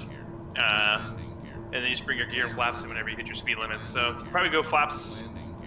Your first flap speed is 202, so you just want to slow down a little bit more. You can go flaps to approach. So there's torque at 35, and it's all the way back, and it is 205. So I can get the flaps now, maybe. Close enough, probably. Yeah. I mean, we already crashed into a hill once. So I don't think Yep. Our ghosts will be selecting flaps 1 right now. Are you power idle and it's just not slowing down? Yes, correct. Oh my goodness. Yeah. Yeah, Zodius has it right. This thing is hot garbage. One of the things that King Air does really well is slow down. I was going into Phoenix one time, and the controllers asked me to do max forward speed as long as practical. And I was empty with no passengers or anything. I was flying with actually one of our other captains at the time. So I kept the airspeed up to 250 knots to about a 4-mile final, and I just cut the power, put the props forward, dropped the gear and the flaps. And we were stabilized and on glide path like 2 miles out. Wow. Yeah, it seems like it's a pretty draggy airplane when it needs to be. Yeah, it is. Normal approach speed is about 100 knots, so if you're less than that, you're going to be stalling. Okay. So I'm at 170. Is that okay? A little bit, tad fast. We're coming in a little bit hot. I am full idle. I have been full idle this entire time. Oh my god. There's 130. We're gonna die. We're gonna be. Are your flaps all the way down? Yeah, flaps down, gears down. Yeah, Look, it just keeps. Here we go. Okay, apparently we're going around. Gear up. Bill, should I ask for lower? You might want to ask. You might want to ask for lower. Yeah, this airplane will slow down on a dime. As soon as you pull the props all the way to idle, as soon as you pull the power to idle, those props go to flat pitch, and you can feel the plane pull you forward. You feel yourself being kind of pushed forward on your shoulder harnesses. That's something that I've noticed in a lot of flight sim planes. Oh, and 140, you're yelling at me that we're stalling. Really? Is the drag profile, and I don't know what it is about, and it could be just circumstantial, but I feel like flight simulators, for whatever reason, the devs don't get the drag correct. Even in a 172 or a PA-28, when you pull the power back, the plane decelerates. And it just doesn't do that in these at all. Now this is an extra special case because this is as Zodia says, hot garbage. The actual stall speed of the King Air with flaps full and gear down is about 85 knots, and I know that because I actually do real stalls in the airplane when I'm flying with new hires. We'll go up, we go over Catalina and we'll do maneuvers and stuff. That's cool. We'll do full flap, full gear down stalls and stuff up at like 10,000 feet. And kind of a fun fact: the King Air stalls way easier than like 172. Like it's such an easy airplane to recover from a stall from because we have so much power available. Yeah. But it'll stall about 85 knots, fully configured for landing. So if you're stalling at 140 right now, that's problematic. Great simulation by Microsoft. Yeah. But that's why some King Air videos land with the props without the props pulled forward. That's so. But how pretty is that, though? Oh, it looks beautiful. It's gorgeous. So to answer your question there, Arnold, it's mostly a passenger comfort thing. When you have the props all the way forward, it's louder. It just gets louder. It's just, a noise thing. So when you land them all the way back at 1500, which is your cruise power setting, it just keeps it quieter for longer. And then when you land and touch down, if you want your max reverse, you have to push them forward. So they'll touch down. The props will already be idling at that point. Sorry, the power is at idle, so by pushing them forward, it's not going to be a huge increase in noise. But as you go into reverse, it'll give you max reverse. So that's the biggest reason. I prefer to land the props forward, so I'll just kind of quietly and gently bring them in as we're some are on final. I'll just kind of gently bring the props forward. I just prefer to have, especially at mountainous airports, it gives us a little bit extra horsepower, shaft horsepower on takeoff. So since you started talking about that, I have been idle, and we're going 170 knots. The gear is out. Wow. 3 green, gears out, flaps are full, idle. What happens if I just go? I'm gonna suck them down. There we go. We're in beta. How's it going, Jen? So there's full reverse. Everything's forward. That's a hard no-no in the real airplane. That's actually a limitation you have to memorize. Dude, are you kidding me? This is gonna be money. I'm nose down at 120 knots at the numbers. In reverse, full beta. Oh my gosh. This is beautiful. Watch this. We're still gonna float all the way to friggin' Jackson Hole. Oh. Okay. Are you talking about Ryan D? Is that who you're talking about? Centerline. Oh, no. Come on back.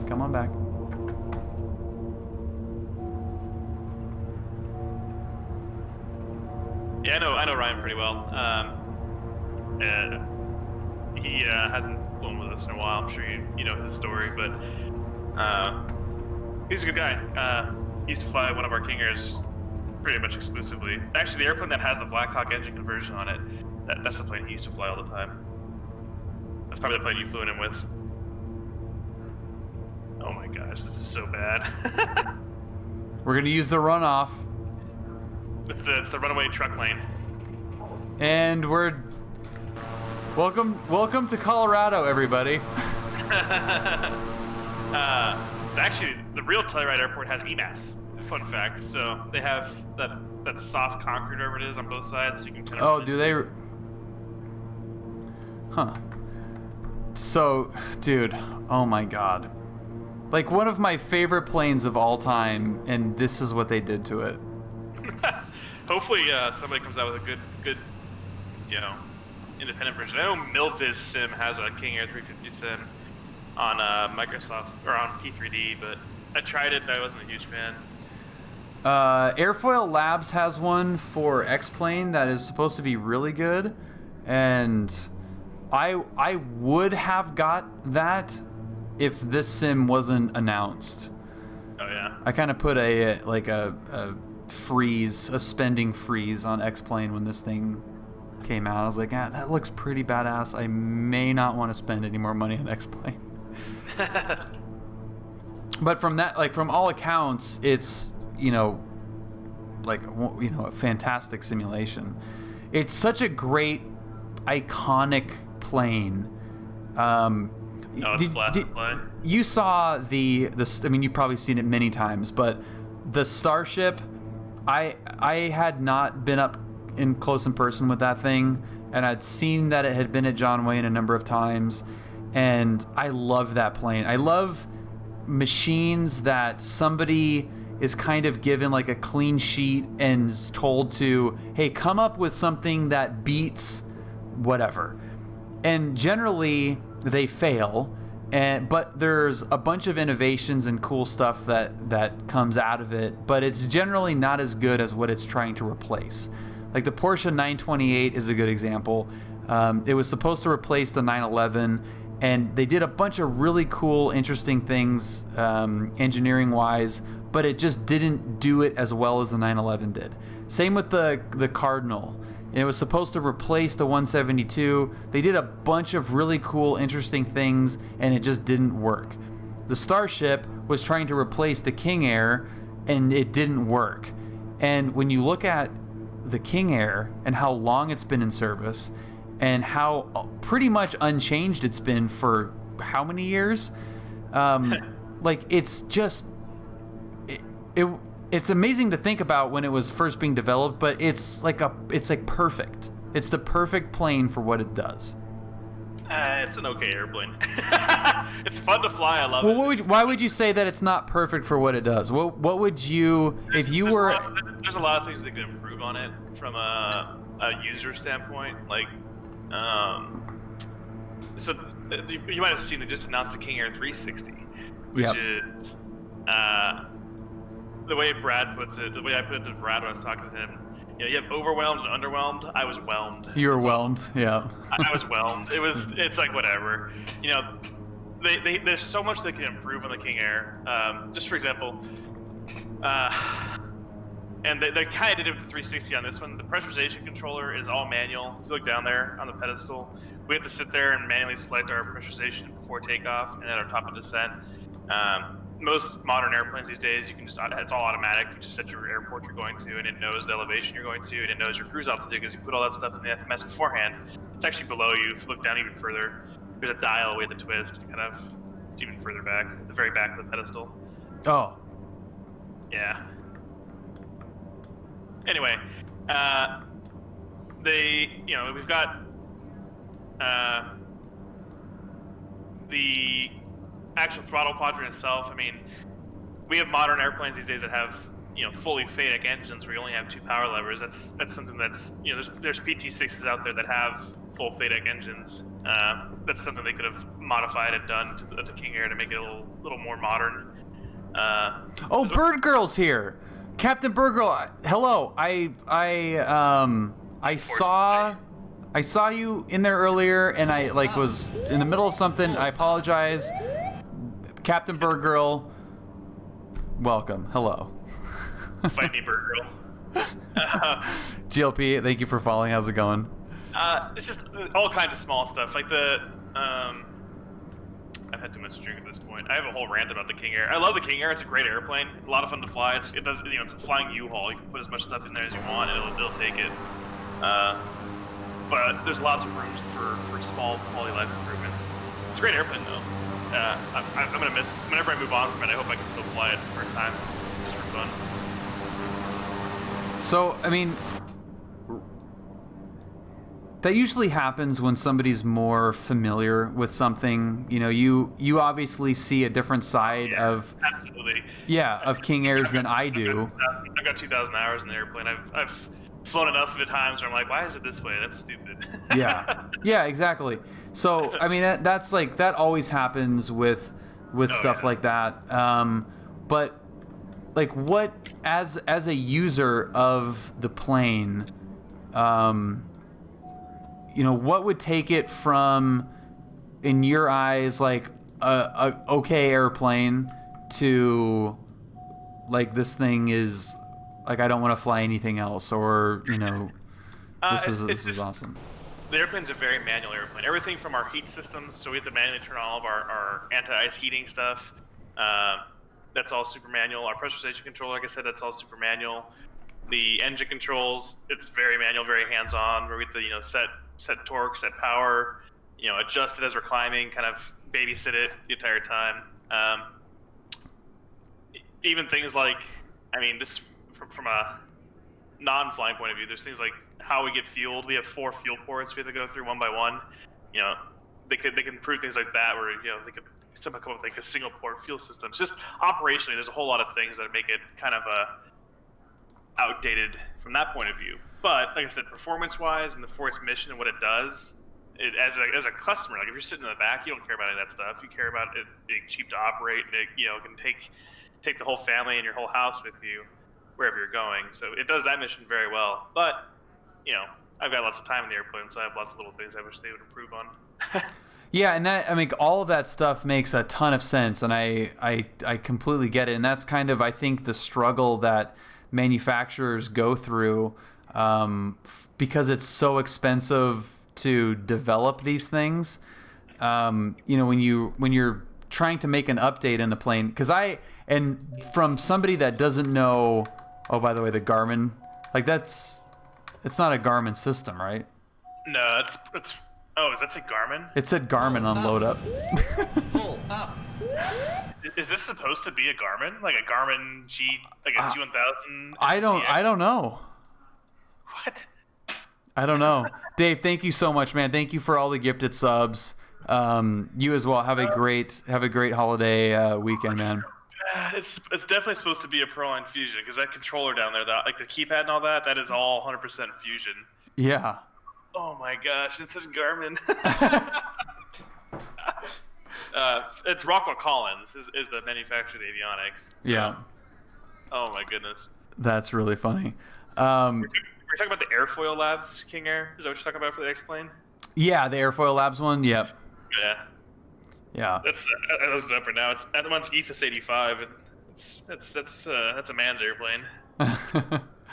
Yeah. So like, you know, from the manufacturer's point of view, it costs so much money.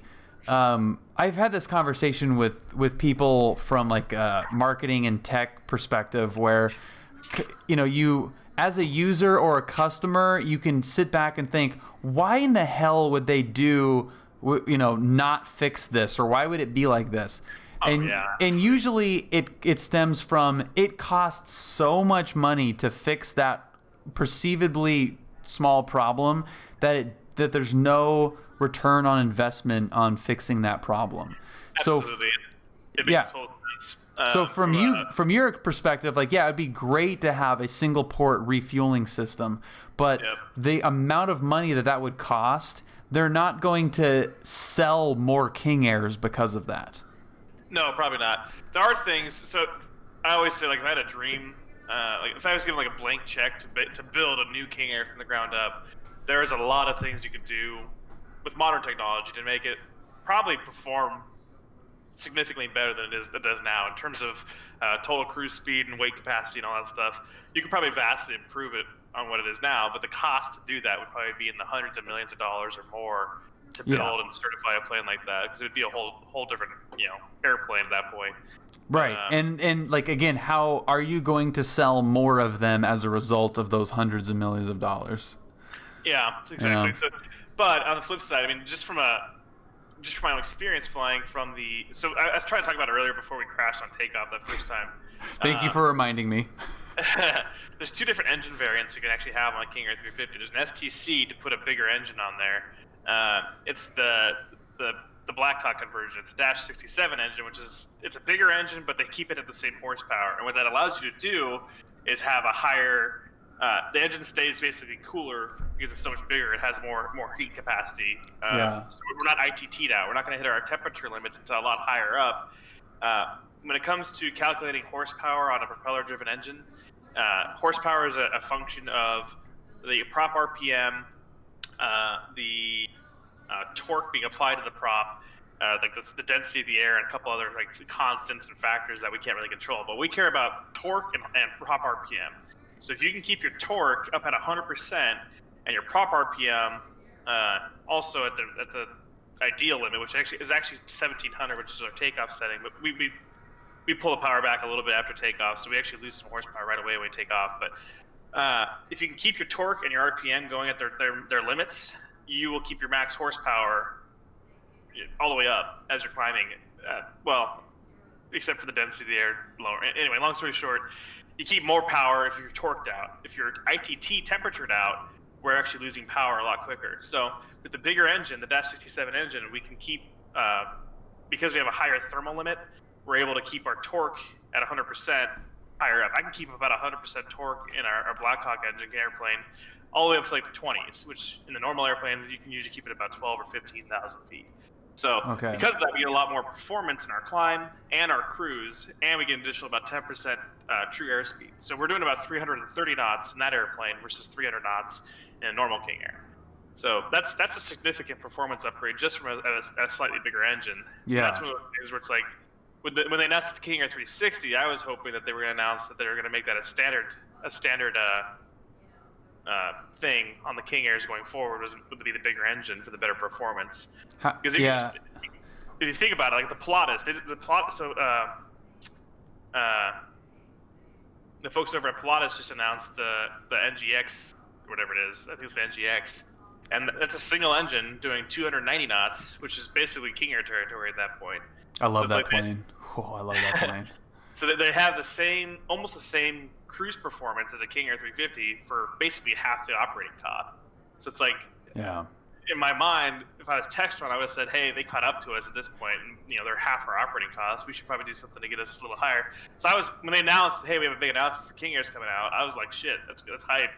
And they're like, oh yeah, we have and they added they call it auto throttle. It's like a digital thing. I don't even know how it works, but it's kind of cool. And they announced the pressurization controller is now digital, which is cool. Those are the only two things that they actually changed operationally on the King Air.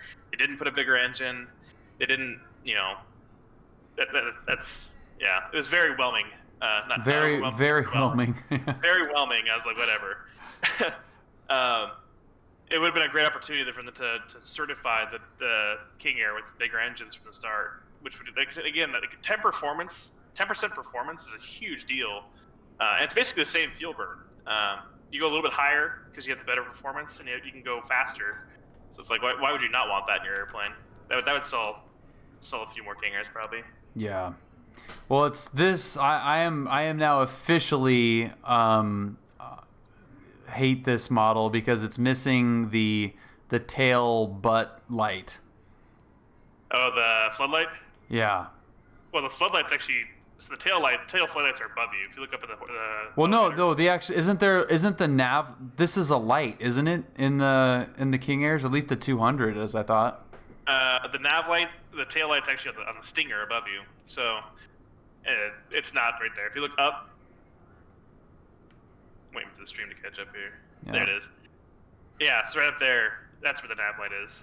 Oh, I thought there was a light on that little tail section right there. I may be wrong.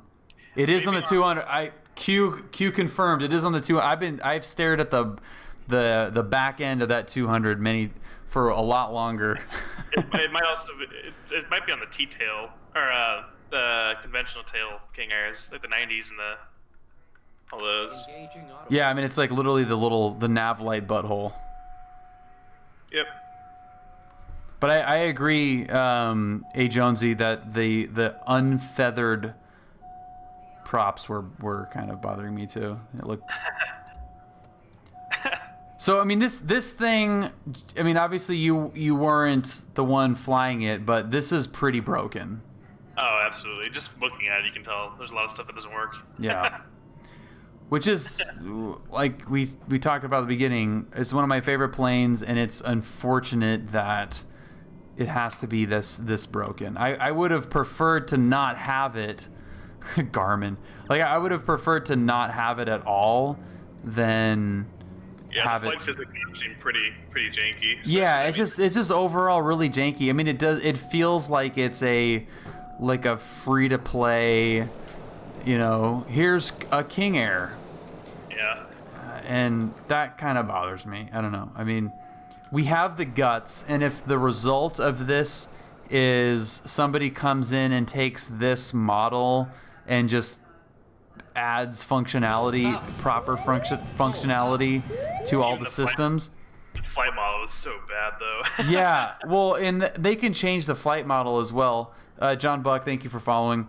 You know, they can update all of that stuff, but it just, and I've noticed this in more than just this plane, that this simulator is very much a work in progress, but they bit off more than they can chew and pushed it out too fast. This plane looks great. I mean, just like 3D model wise, I mean, like look at this gear assembly. Like this nose gear assembly looks great, even though the lights are transparent. Yeah. On the flip side, though, I mean, it's not meant to be study level sim right off the bat. No.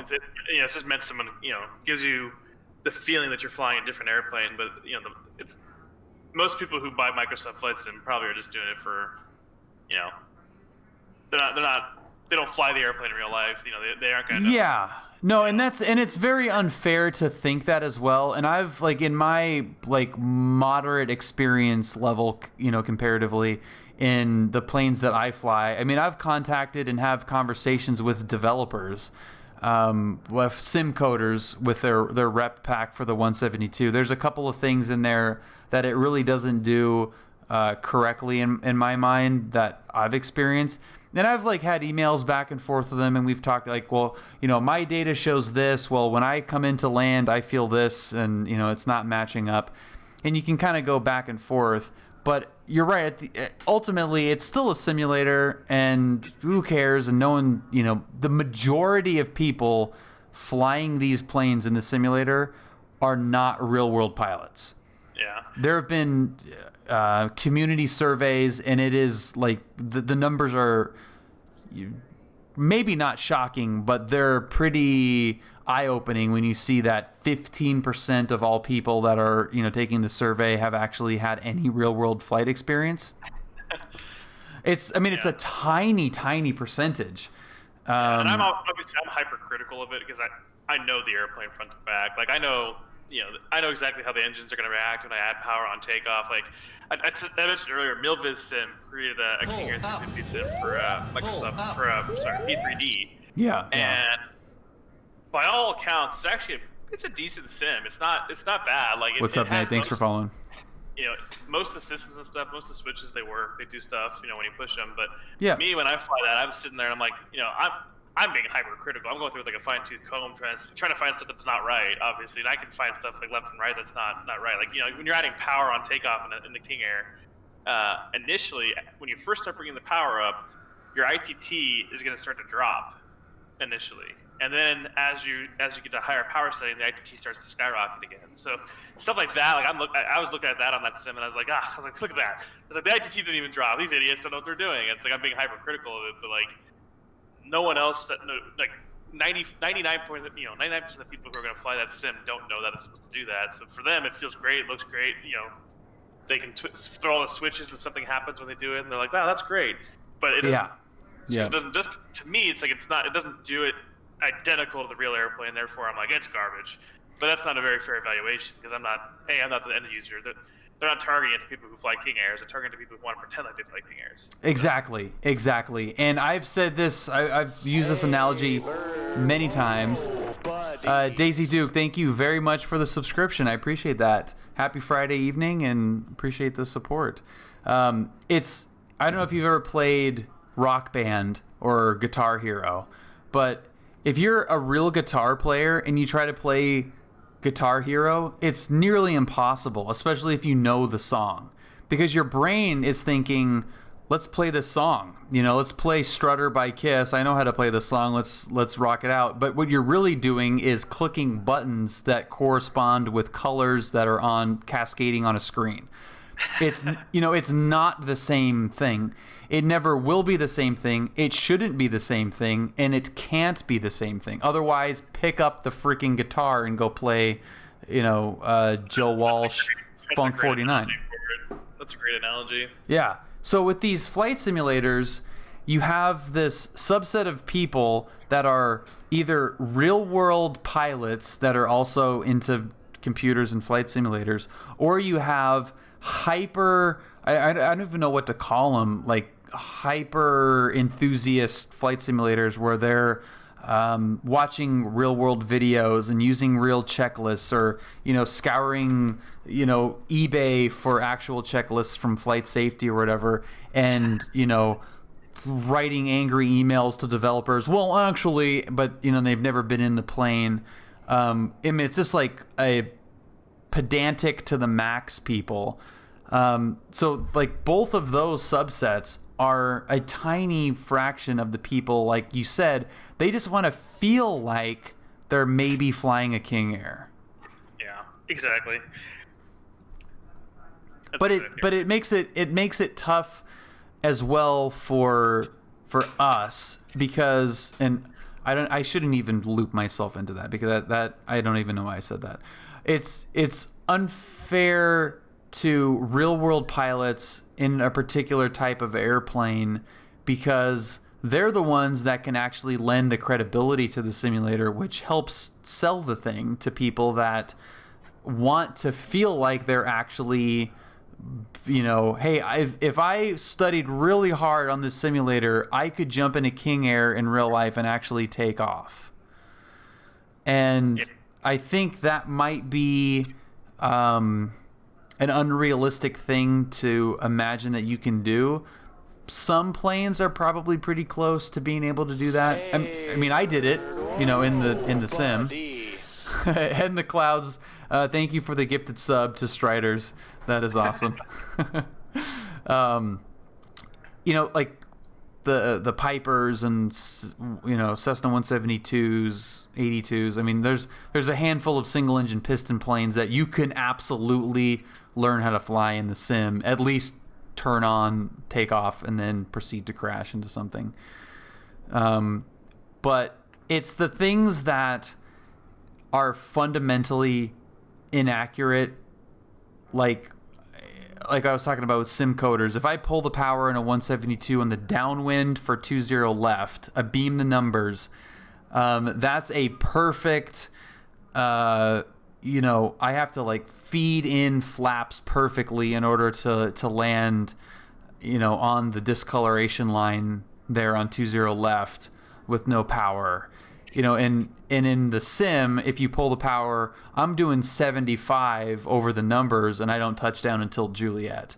Like, that's, to me, that's kind of like a big enough issue where just add some drag. Or it's going back to this airplane, the King Air in this sim, it's hilarious how bad the drag profile is on this. Like, if you go power idle, you'll go from 200 knots to about 120 in about 5 or 6 seconds. Like it slows down real quick.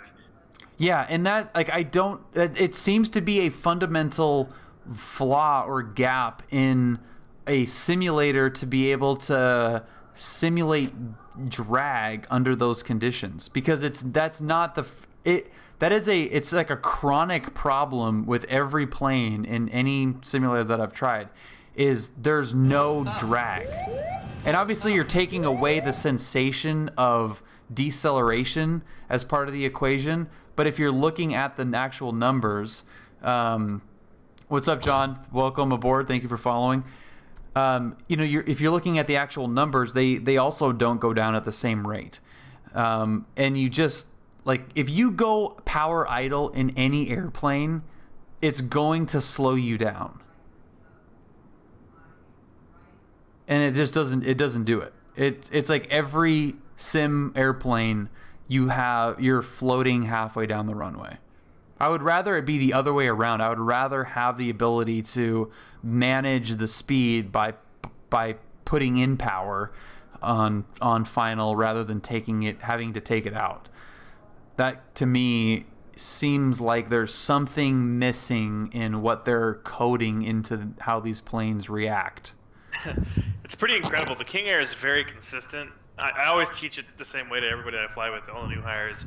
Whenever you're coming to land, if you just set 40% torque, like when you're straight and level, that'll put you right about 200 knots or so, low level.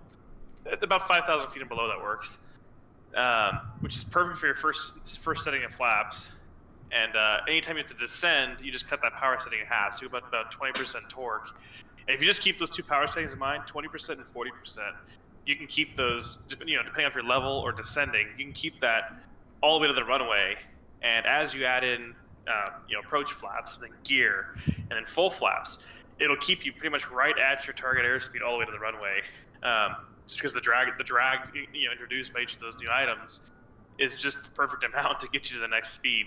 Yeah. Well, so Kythric asks, what is the descent rate you would expect to maintain with power idle, full flaps, and gear down? So one of the procedures I train in the real airplane, we'll go up to about 10,000 feet. We'll do an emergency descent, and the textbook way to do an emergency descent, or basically a max drag descent, is actually with just flaps approach. So we'll do flaps approach and gear down, and then we just push the nose down and maintain 184 knots. And I've seen descent rates upwards of about 8,000 or 9,000 feet a minute in that configuration. Obviously, we can't maintain that very long when we're only at 10,000 feet going down to sea level, but this plane will drop like a rock if you wanted to. Yeah, I mean, let's look at it from the front. I mean, it's with the props out, with the gear out, and flaps. I mean, it is not an epic.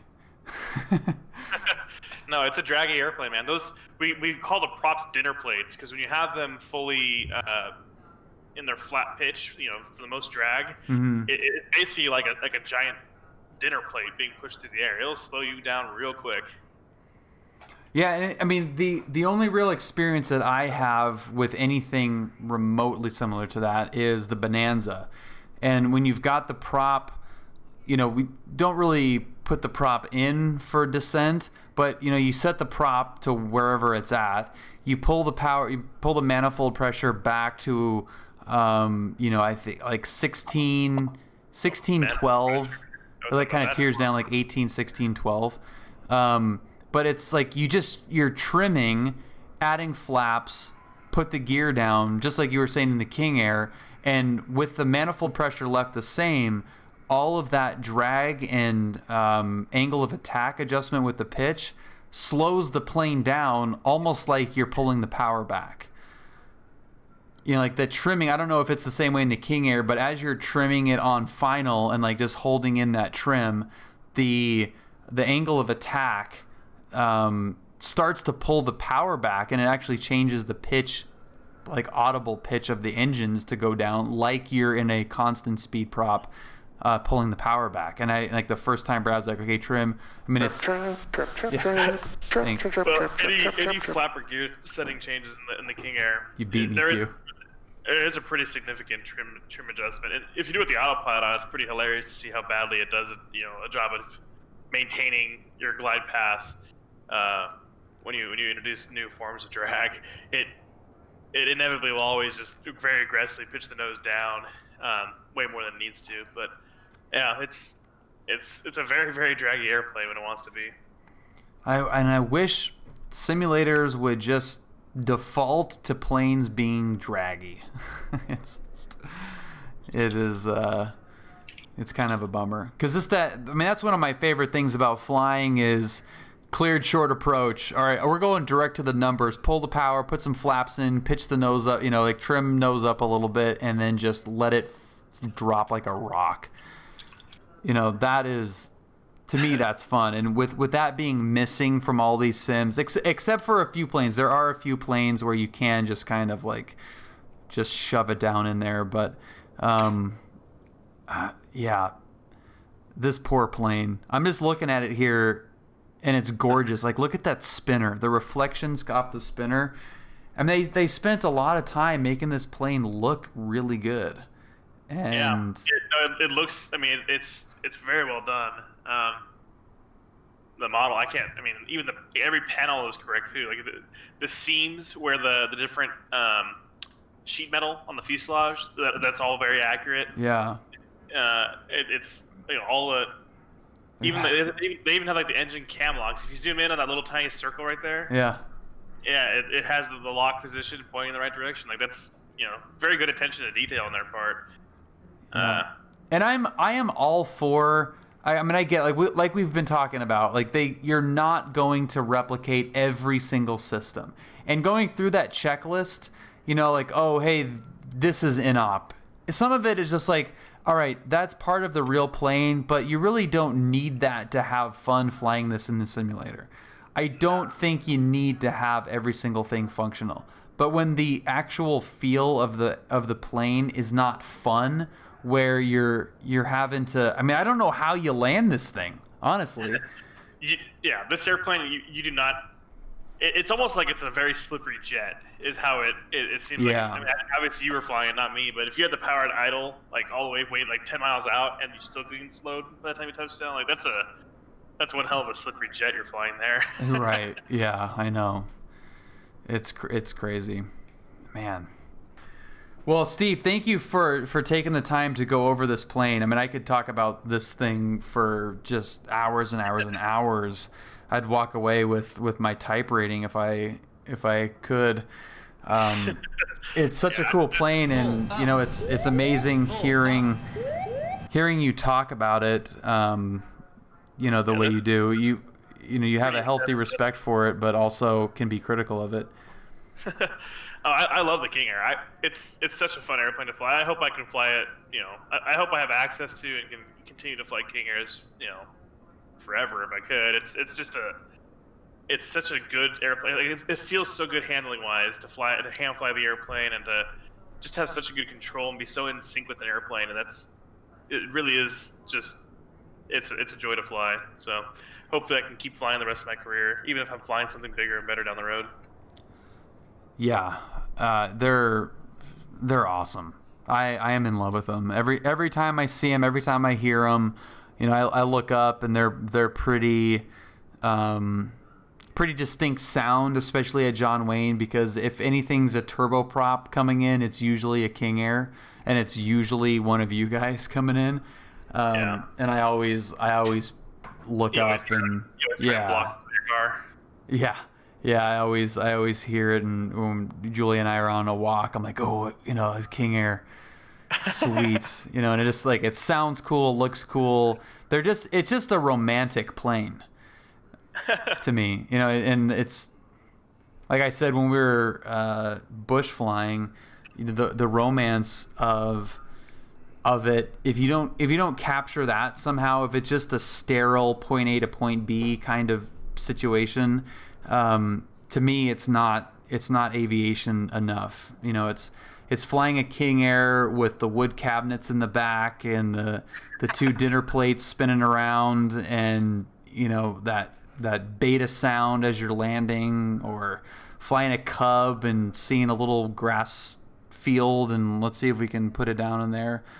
It's that's the kind of stuff that I love. because it's old. You know, it's the same. You're flying the same plane that some guy was flying back in the, I mean, when 60s. The first variant of the King Air came out, I think, in the late 50s or early 60s. Yeah. But it's had so many iterations over the years and so many different variants that came out. I mean, the 350 today is it's almost nothing other than how it looks on the outside. They're nothing similar to the original King Airs that first came out up the line. Like the shorty little guys. Yeah, they've had pretty extensive systems overhauls.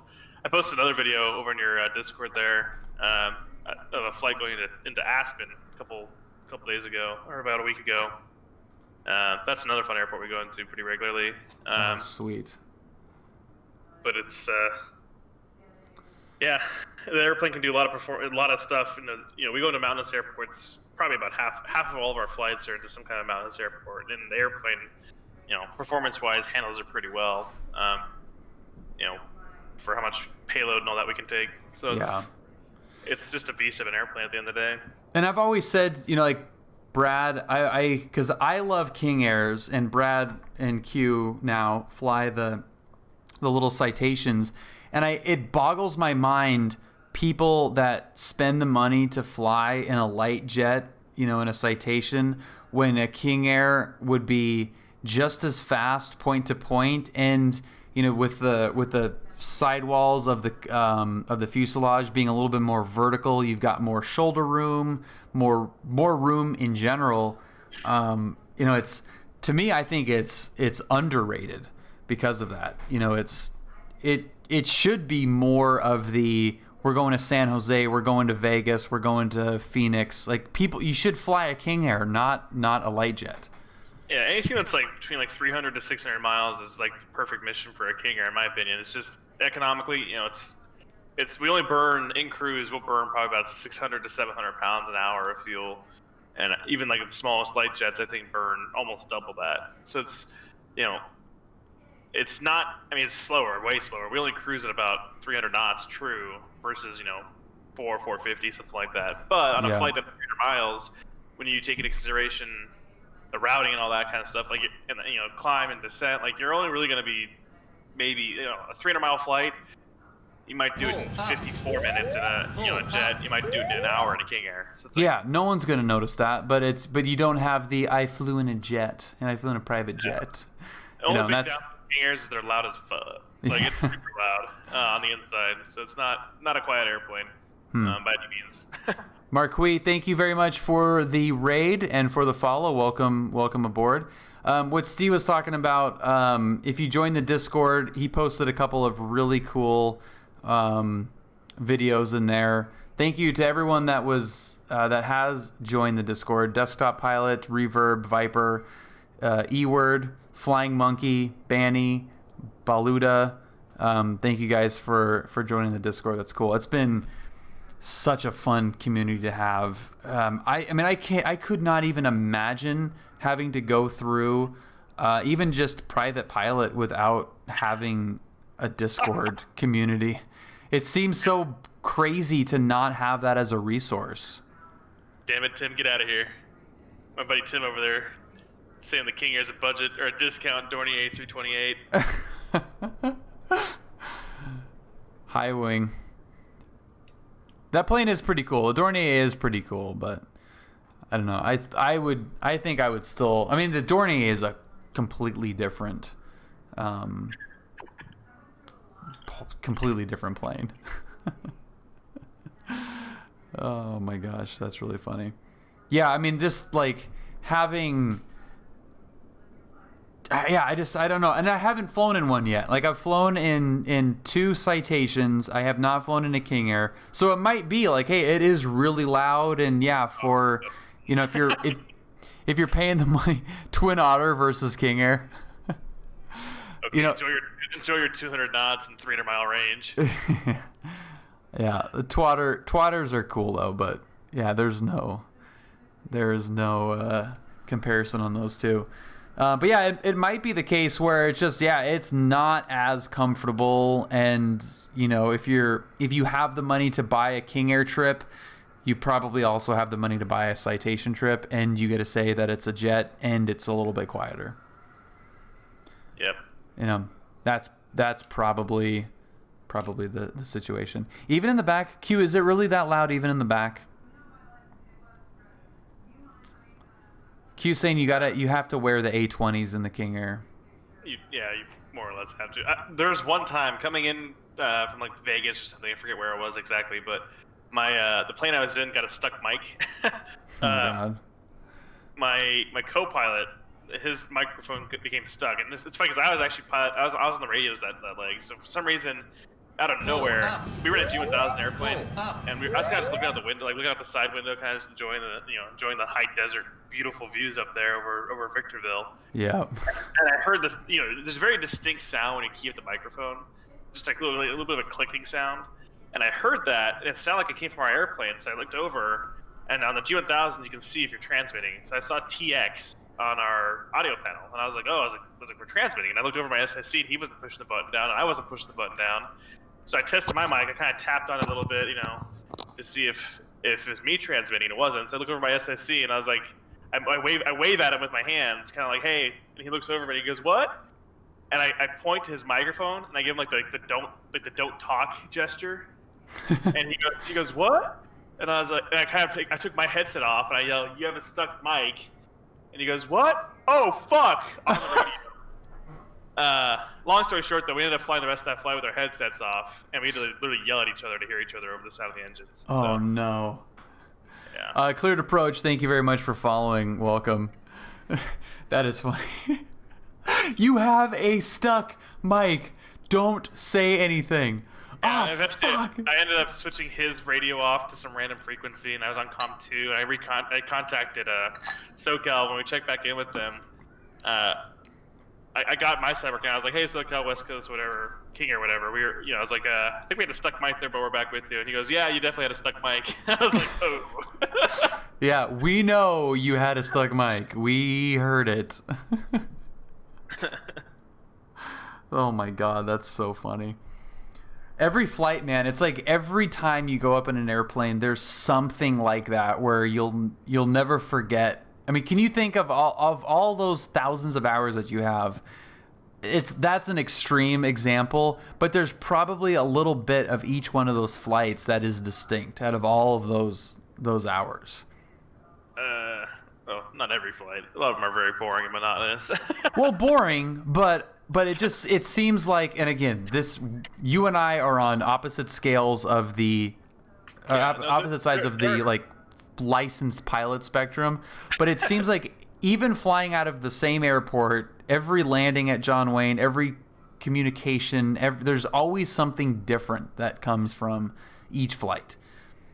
Yeah, maybe not necessarily like something memorable, but there are things that stand out, like when it's abnormal or something that's different, where it's like, oh, that's not the usual way we do that. And, it kind of becomes routine, and certain things kind of they will stand out from time to time, but a lot of it's not necessarily something that I'll be like, oh yeah, this one flight back on a year and a half ago, I was, they gave me 8,000 feet instead of 9,000 feet. Can you believe it? Like that,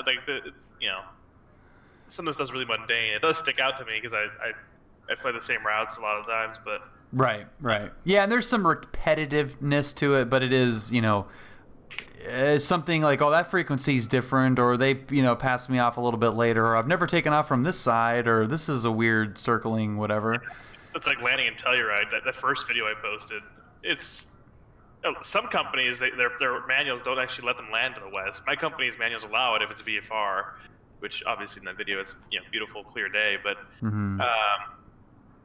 it's preferred like 95. Like if you can, you land east in Telluride, even if it means you're landing with a bit of a tailwind. You land east in Telluride, just because of the terrain, how kind of aggressive that approach really is, coming in and circling that close to the mountains to land to the west.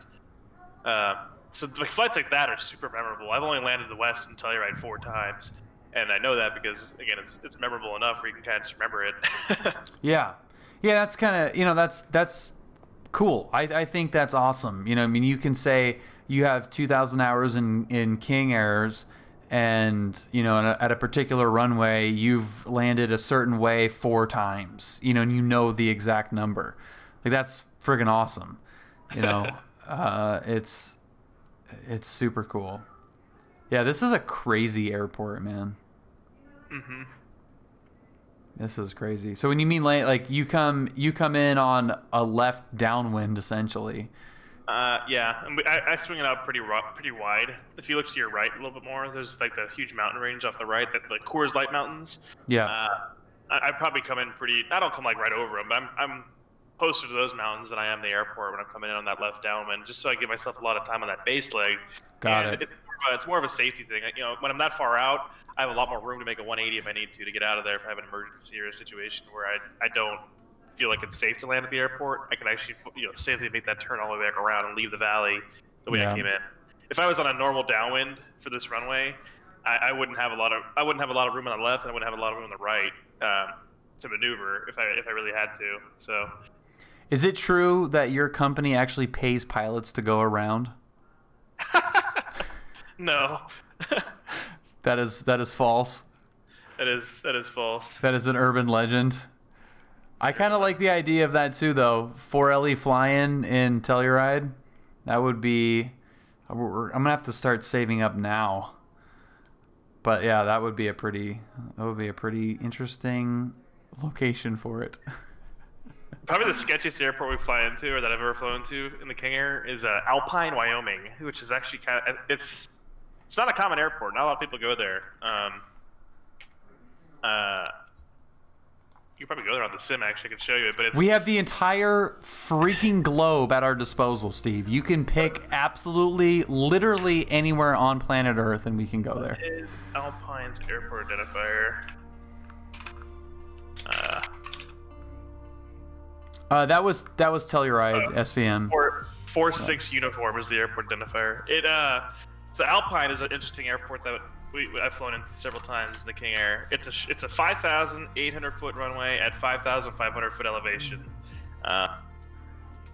which means our performance is terrible, and it gets really hot there. It gets into like the 30 degrees Celsius range there.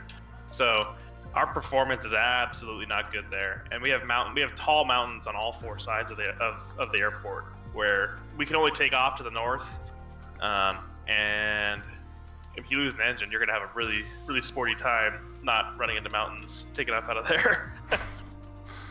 Hello. Okay, and what our flight conditions are gonna be? Live weather. We can see what the live weather looks like, I guess.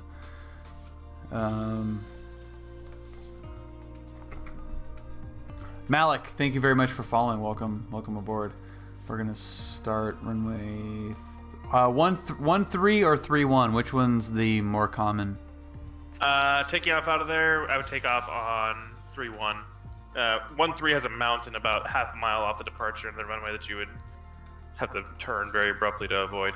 All right, well, I'm in a 172 just so we can actually pretend like we're in real life. You can't go to a new main airport in Istanbul. It's the only a couple of years old, so it hasn't made it into Bing Maps. That sucks. But you can still at least go to the location of the airport. We can go anywhere in the world, technically. Alpine is an air park, by the way, so it actually has houses right on the airport. And all the turnoffs, the taxiway turnoffs, are basically driveways into people's houses. I love that.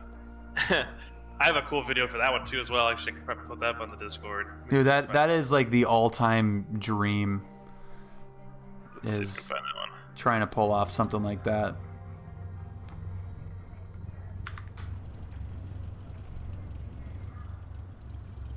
Yeah, that's definitely my open right there. So, go F yourself, Microsoft. All right, it's still. I mean, the orthos are still there. So this is just what I've found is you can see kind of how it's grainy. It looks like somebody turned the ISO up on a camera to take the grass picture. Yeah. That signifies that it's a low-res satellite image. So instead of trying to build the 3D, photogeometric buildings or trees or whatever, it just goes with 3D, pre-made 3D assets. Yeah. And it's a pretty stark difference. I mean, that looks pretty good. And if you flew over, it would look identical. But that's awesome. I'm trying to look at the other direction, the other like off of 1-3, departure into 1-3. Oh yeah. Oh, if you like turn the camera 180. Yep. Oh, I'm waiting on the sim here. Okay, so it kind of has it. So there's that mountain. There's kind of a little valley right there. So I've landed north and south at this airport, and when I landed north here, there's that mountain, that little hill straight ahead of you there. I basically came in directly over that hill, and I dropped down into that valley, making like a descending left turn. Yeah. And I landed up on final, like I kind of just circled around that little hill, and I landed up on about a 1 or 2 mile final, whatever it is, right up to the base of that hill. I actually have a video of that. I'm trying to find it right now because it's an awesome video. But we do not take, my company policy is we don't take off south out of there. We don't take off on 1-3 because of that hill. Yeah, I can imagine that is super sketchy. Dude, this runway is narrow.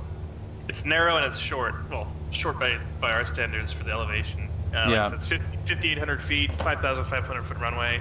I think our takeoff numbers limited us to about 13,500 pounds. We were limited by about 1,500 pounds off our max gross takeoff weight on a 22 or 23 degree day to get out of there. Oh, you can see how janky the flight model is on the 172 as well. It's so touchy. What a freaking gorgeous airport. Oh my god.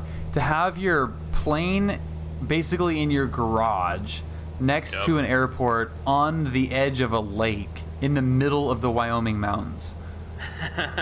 Holy frick. Dude, I would want a rooftop patio and just sit out there all day long and just watch everybody. I want to go to there. Look at how real that water looks. Oh my god.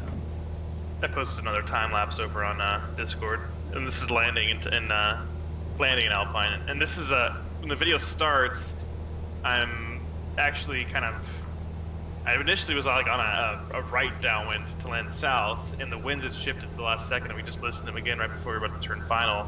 So I did a 180 over the lake, and I came around. You can see in the video there, that's what I described, where I kind of came over that little hill. I dropped to the valley, and I landed up on final after I got around the valley, after I got around that hill. But it's a gorgeous airport, absolutely beautiful. Yeah, that is super cool. We're gonna show that. So this is the Discord. If you guys are new, that's the Discord link. We've talked about that already, but let's do display. Tim's got a video of him at Alpine as well. That's the FBO there. That's hilarious. Okay, is this working? Okay, so there's the hill. Oh, so okay, I see. That's the right downwind for the south one, and right here. Yeah. Okay. So now you're flying over. I'm on a left downwind. There's the hill right into that valley. Oh yeah, cool. Oh, and then you come. Oh, got it. Yeah. So you make that. Oh, okay. Oh, that's super sketch, dude. So that airport also has no instrument approaches and no instrument departures, so it's a VFR only airport for us, meaning we have to have good weather. If the ceilings are less than about 12,000 feet, we can't get in there. And funny enough, our alternate airport for there is actually Jackson Hole, which is another mountainous airport. I always find it funny when our alternate airport for, a mountainous sketchy airport is another mountainous airport. It's like yeah. Yeah, if one's sketch, the other one's gonna be sketch. Yeah. Gorgeous airport though. Yeah, so you go like around. It's like a dog leg final on the other side. I mean, this is not a good representation of it because we're in a putsy little 172. Yeah, this is one of the things where I kind of had to come up with a plan as I was coming in there. I was the first, so my company had never flown into this airport previously. We actually had a client who wanted to go in there regularly. He has a house there, and he used to have his own King Air that he would fly himself in there, but he ended up selling it and wanted to just use us to fly him in there. Anyway, long story short, because of 135 rules, we have way stricter minimums when it comes to VFR only airports. We have to be able to descend from our MVA or MEA down to the airport in VFR conditions. So long story short, every time he tried to go into that airport with us, it was like an overcast layer that was just too low for us to get in. So I was the first person that got in there with him, and he was thrilled about it. But we don't have procedures. We didn't have procedures in place for this airport. It's just like I'm flying in there, and I did my research ahead of time as much as I could. I used map views and Google pictures or Google Images and all that. Kind of was trying to figure out my plan for like getting in there and getting out of there. If I had to get out of there, like if I had to get in like an emergency and get out of the valley. Yeah. But it all changes when you actually get there, because it's like, oh, I didn't realize that hill was that tall, or oh, I didn't realize it was that close, or oh, I didn't realize that it was gonna be that tight of a turn. Or so like on that video I posted, like originally my plan was just to land south, and that was an empty leg going in there. We weren't live. We were actually taking him out of there live. But so I'm kind of like scouting it out as I'm doing it, and that's kind of the fun part of my job is I get to kind of be the guinea pig sometimes. Yeah, yeah. And based on my report, when I went back to the company office and talked to my bosses and all that, I was like, yeah, this airport's sketchy as hell. We should definitely have some restrictions on this and have some special training for all of our captains before they go in here again. So. And this is probably way outside of, the level that you guys are at. But just from my experience using these simulators, being able to fly into the airport for the first time in the simulator before doing it in the real world made a huge difference. I don't know if you've been to Agua Dulce, but it's kind of, in terms of small general aviation airports for a really low time private pilot, it was, it's kind of tricky. There's terrain and it's bumpy and you got weird airspace. Then I did it in the simulator and just got a feel for what the terrain looked like. And it made a huge difference to be able to see what, you might run into. And if you were to do this, look at how freaking amazing this is. This is Lord Marsh, thank you for following. This is exactly that little video that you posted. And, not to say that, you would have maybe benefited at all from doing this in the simulator, but it would have been, just one more thing to have looked at before you went in there for the first time and see that, that, in this King Air that never slows down, I might have to come out a little bit wide. Look at that. This is the exact route that you took. That is freaking cool. Yeah, it's pretty awesome. The sim's got great, the terrain maps and all that are spot on. Yeah. So there's full idle now, just all the way back. We're gonna get wet here. And speed checks 110, flaps coming in. We're gonna touch down at 95. What a freaking awesome airport, dude. Yeah, it's one of the coolest ones I've flown into with my company. And there's 90 over the numbers. We're still going. We're still flying, folks. Full flaps. There's the 1,000-footers, and we've ballooned now. I feel like one of the big things they really emphasize with the sim is we have 1,000 or 1,000,000 points of reference for the drag profiles. It's super realistic. It's like, okay. Yeah. What? Which million points? Yeah. I'm at a 172, and it just took me 2,000 feet to land. I was Bird Girl. I was in Bozeman yesterday. Actually, you knew that. You didn't come say hi. I'm disappointed in you. That is such a disrespectful move, Bird Girl. Shameful. You must respect your opponent. And then it's even got the little turn off over here. Look at that, dude. That's so freaking cool.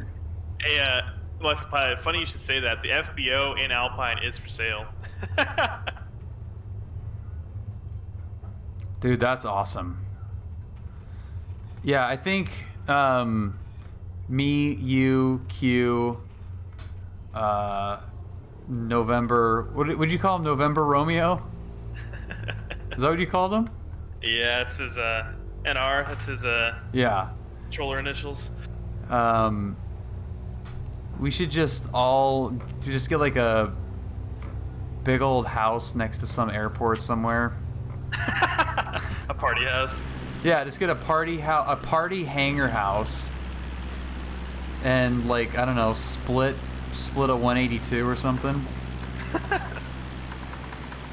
But how do you like this move? This is the party piece of Flight Sim when you can be going.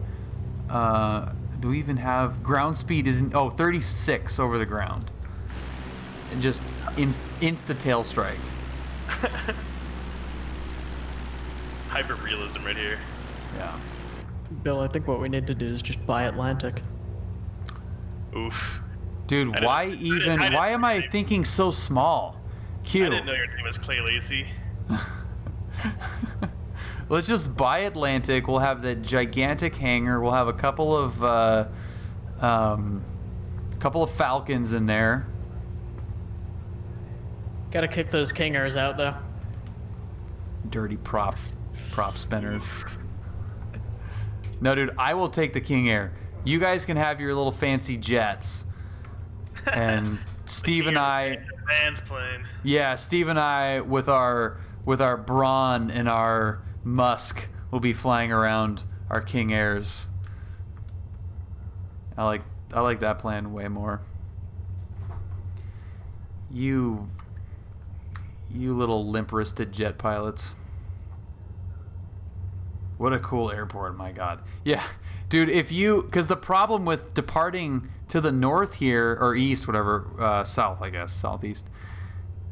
Yeah, if there's any weather, you only have that canyon to go through. Well, even that canyon is not good. You can't get out of that canyon if you go up it. It's a dead-end canyon. And especially if I lose an engine, that's my biggest concern always. I'm always planning for single engine departure stuff. My only escape, if I take off south like that, my only escape is an immediate right turnout, like literally like a 90-degree turn to the right. Yeah. Before the hill, which is that's something that's I don't feel like I could guarantee that I can make that turn safely. So it's that's why when I got back to back to John Wayne, I recommended my company our policy is only take off to the north. Yeah. Because at least you have a little more wiggle room going north if you were to, lose an engine. Well, yeah, if you lose an engine, of course, yeah, you're getting wet, but at least there's zero terrain to speak of. This is it's so my plan the first time I took off out of there with passengers on board was my immediate plan was I made a pretty early left turn, just entered like a left downwind.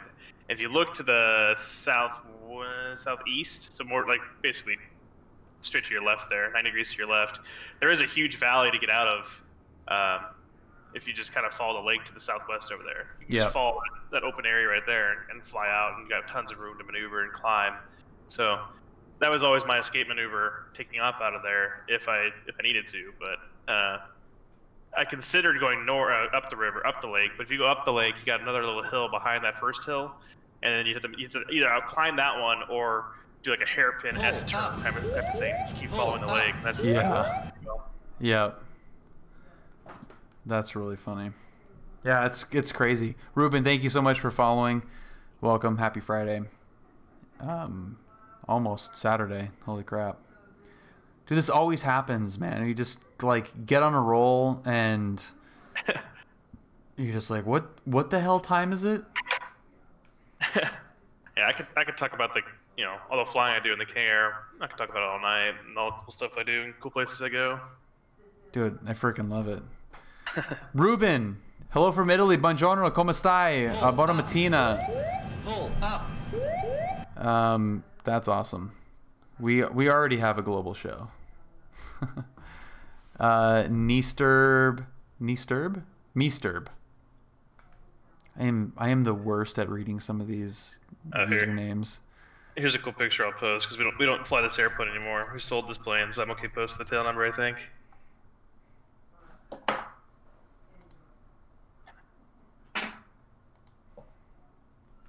Guess the airport on that one. That's a great shot. Is that don't tell me. Jackson Hole? It is Jackson Hole, yep. Look at that plane, dude. That's so gorgeous. Wow. I have another good one. Here, I'll post this one too. Different airplane, but same place. This one was actually this winter. That first picture I showed you, that one right there, the winter one. Yeah. 4 Kilo Papa. That was last winter, but this one I just posted now is this last winter. That picture was taken when it was minus 25 degrees Celsius. Oh my God. It was a little chilly. Brr. Holy crap. Holy S, dude. Yeah, that's Holy S, I love dude. Jackson Hole. The place is so pretty. it looks pretty. Every picture I've seen of it looks amazing. Yeah, that's some crisp mountain air right there. Yikes. All right, I think it's time for me to have dinner. Julia, I need more scotch. That's gonna be my dinner. So, Bill, I heard you were gonna bring some scotch over tomorrow. Yeah, you guys want some scotch? Yeah, dude. Well, let's see. Red text me. Let's see. Just going from work. Might be better to wait until it gets cooler. That's a hot day in a Cessna. I agree. I texted him. I was like, want to wait to see what Sunday looks like? It's supposed to be 118 tomorrow. Yeah, it's supposed to be 109 in Anaheim tomorrow. Yeah, dude, it's freaking. That's a hard no. I mean, as much as it would be fine to do, to go up for a night flight or something, pop open the windows, you'd probably be okay. But good God, I don't think we can wait. We can wait. So yeah, let's plan on getting into trouble tomorrow then.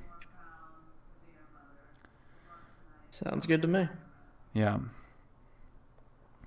Yeah, one of you guys need to get the Rick and Morty VR game. I haven't touched my VR since the last time you guys were over here. You haven't touched it since then? Bro, I've been home like 4 nights. I just got on a 6-day string. Dude. What did I do this last 6 days? I started in John Wayne. I went to Parker, Arizona. Went to Van Nuys, to Telluride, to Monterey, to Burbank, to Carlsbad, to Aspen, to Fort Morgan, Colorado. And then from there over to Oakland, to Napa, to Bozeman, to Salt Lake, to Telluride, to Ogden, to Fresno, back to Orange County. So kind of all over. Yeah. So not busy at all. Why is that going backwards? I want K, B. So what the hell button did I press on my keyboard that it is typing in reverse? It's typing in reverse. I'm trying to type in KBIL and it says RIBK. So put yeah, so what if I go RIBK? Look at that. Oh, no, it's not. It's L. LIBK. What setting is that?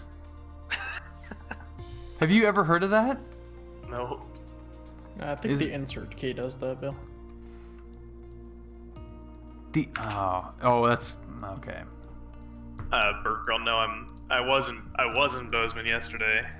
I was listing off my last 6 days of work. Yeah, I think if it was insert, because that's the key for the drone camera. So I may have hit that and the keyboard went, oh, we know what you want to do. That means you want to type in reverse. Like you're a friggin' mental case. That's really funny. Hey, Bird Girl, how about you let us know when you're in civilization down in Orange County? Right.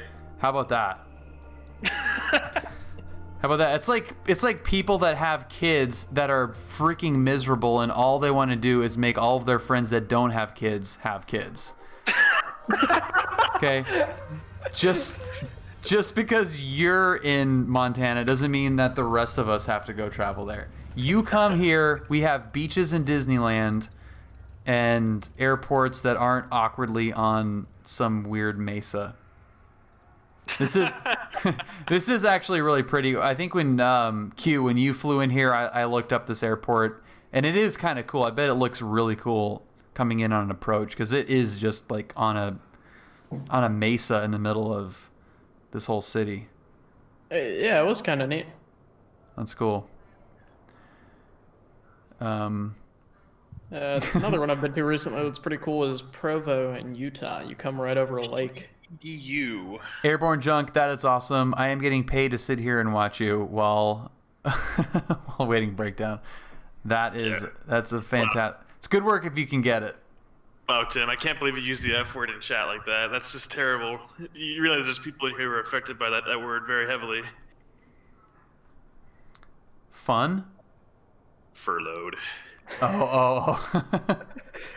The furloughed. Yeah, I've got a furloughed person in the room next to me that's not getting me scotch right now. You have literally one job. That's to keep me in scotch. And watch The Office 8 times in a row. Can I use your real name, Mr. Life of Pilot, or does it keep saying Life of Pilot? Oh, fine, but I've just come here just to be triggered by furlough, and then I'm leaving. See you guys. He's a VATSIM controller. You should hop on VATSIM and let him control you. Oh my god, that's funny. This is the part that's really amazing about this sim, though, is that with no downloads, no special scenery packs, you can load up into some random ass city in the middle of Montana, and it looks really good. Like that's crazy. Yeah, it's pretty nutso. We go to Montana quite a bit, but not quite a bit. We go to like western Montana because that's where people actually want to go in Montana. No one wants to go to southeastern Montana. But we go to Hamilton, Montana. That's a small runway in the middle of the mountains, just south of Missoula. That's kind of a cool airport. That's also one we're very performance limited out of. So sometimes just based purely on performance, we have to tell that client that we're not landing there. We're going to Missoula. Airborne Junk, what's the coolest thing you've done in an airplane? Q has been present for both of those instances. This was one of the coolest things. This is Q that's in this plane right here. Right. Number 2, Sierra Lima, do you have your Cessna in sight still? That was pretty rad. You gotta get the shot of me waving, Bill. Yeah, we were over John Wayne, wasn't it? I think so, yeah. Dude, this is awesome. The reflection of you in the break in my glasses is freaking insane. Negative. Where is... Aviators. So thank you everybody for joining. This, I freaking love this video so much. Where is Q waving? Q is waving right, I think here.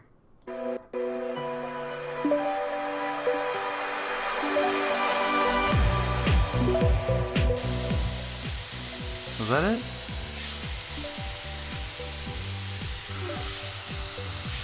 Oh, it's coming up here. Looking good, Q. Looking good, wingman. I couldn't see it before, but now I see the flaps down in the video. Number 8. 3364. 125. Maybe 10 knots there. 25, 35, dude, Cherokee 3. Maybe on a good day. I had that thing, dude. I had that thing firewalled.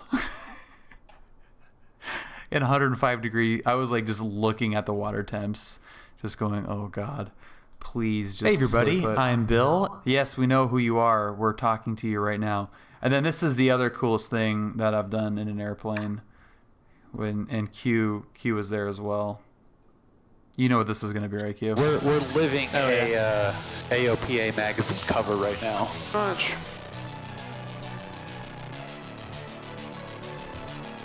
God, look at that footage, man.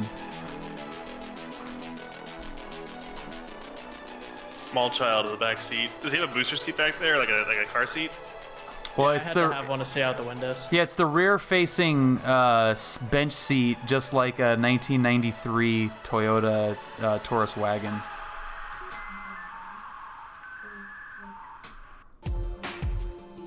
Okay, cool. Oh my God. Okay, I love you guys. I love all you guys. Gentlemen, we will talk tomorrow. I shall see you tomorrow. Yeah, see you, man. I love it. Steve, thanks for that was fucking epic, dude.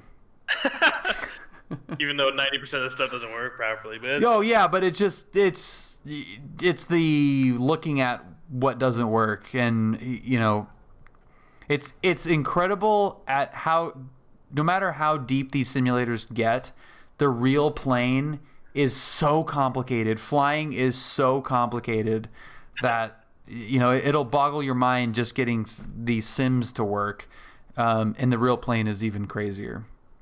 yeah, it's pretty nuts, man. Yeah, Flying's fucking magic. it is magic. It is definitely magic.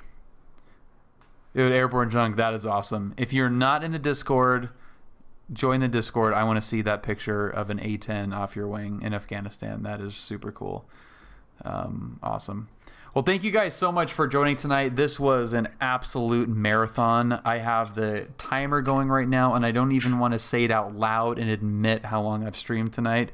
But thank you guys so much for joining. The subscriptions and the follows and the joining Discord. We had like a bunch of people in the Discord.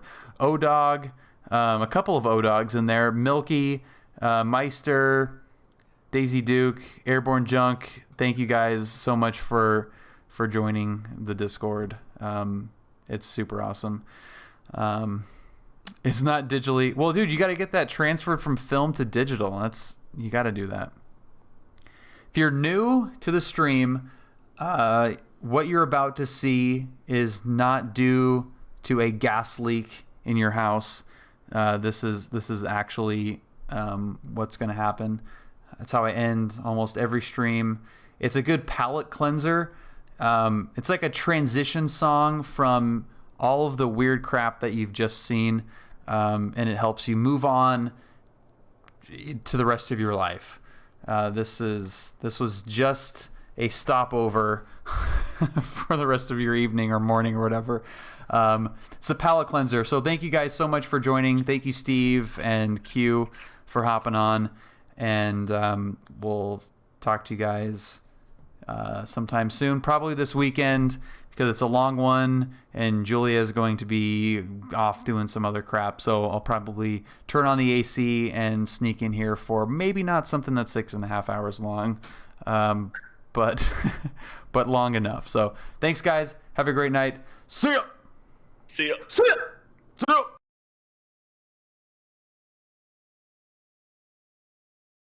Und was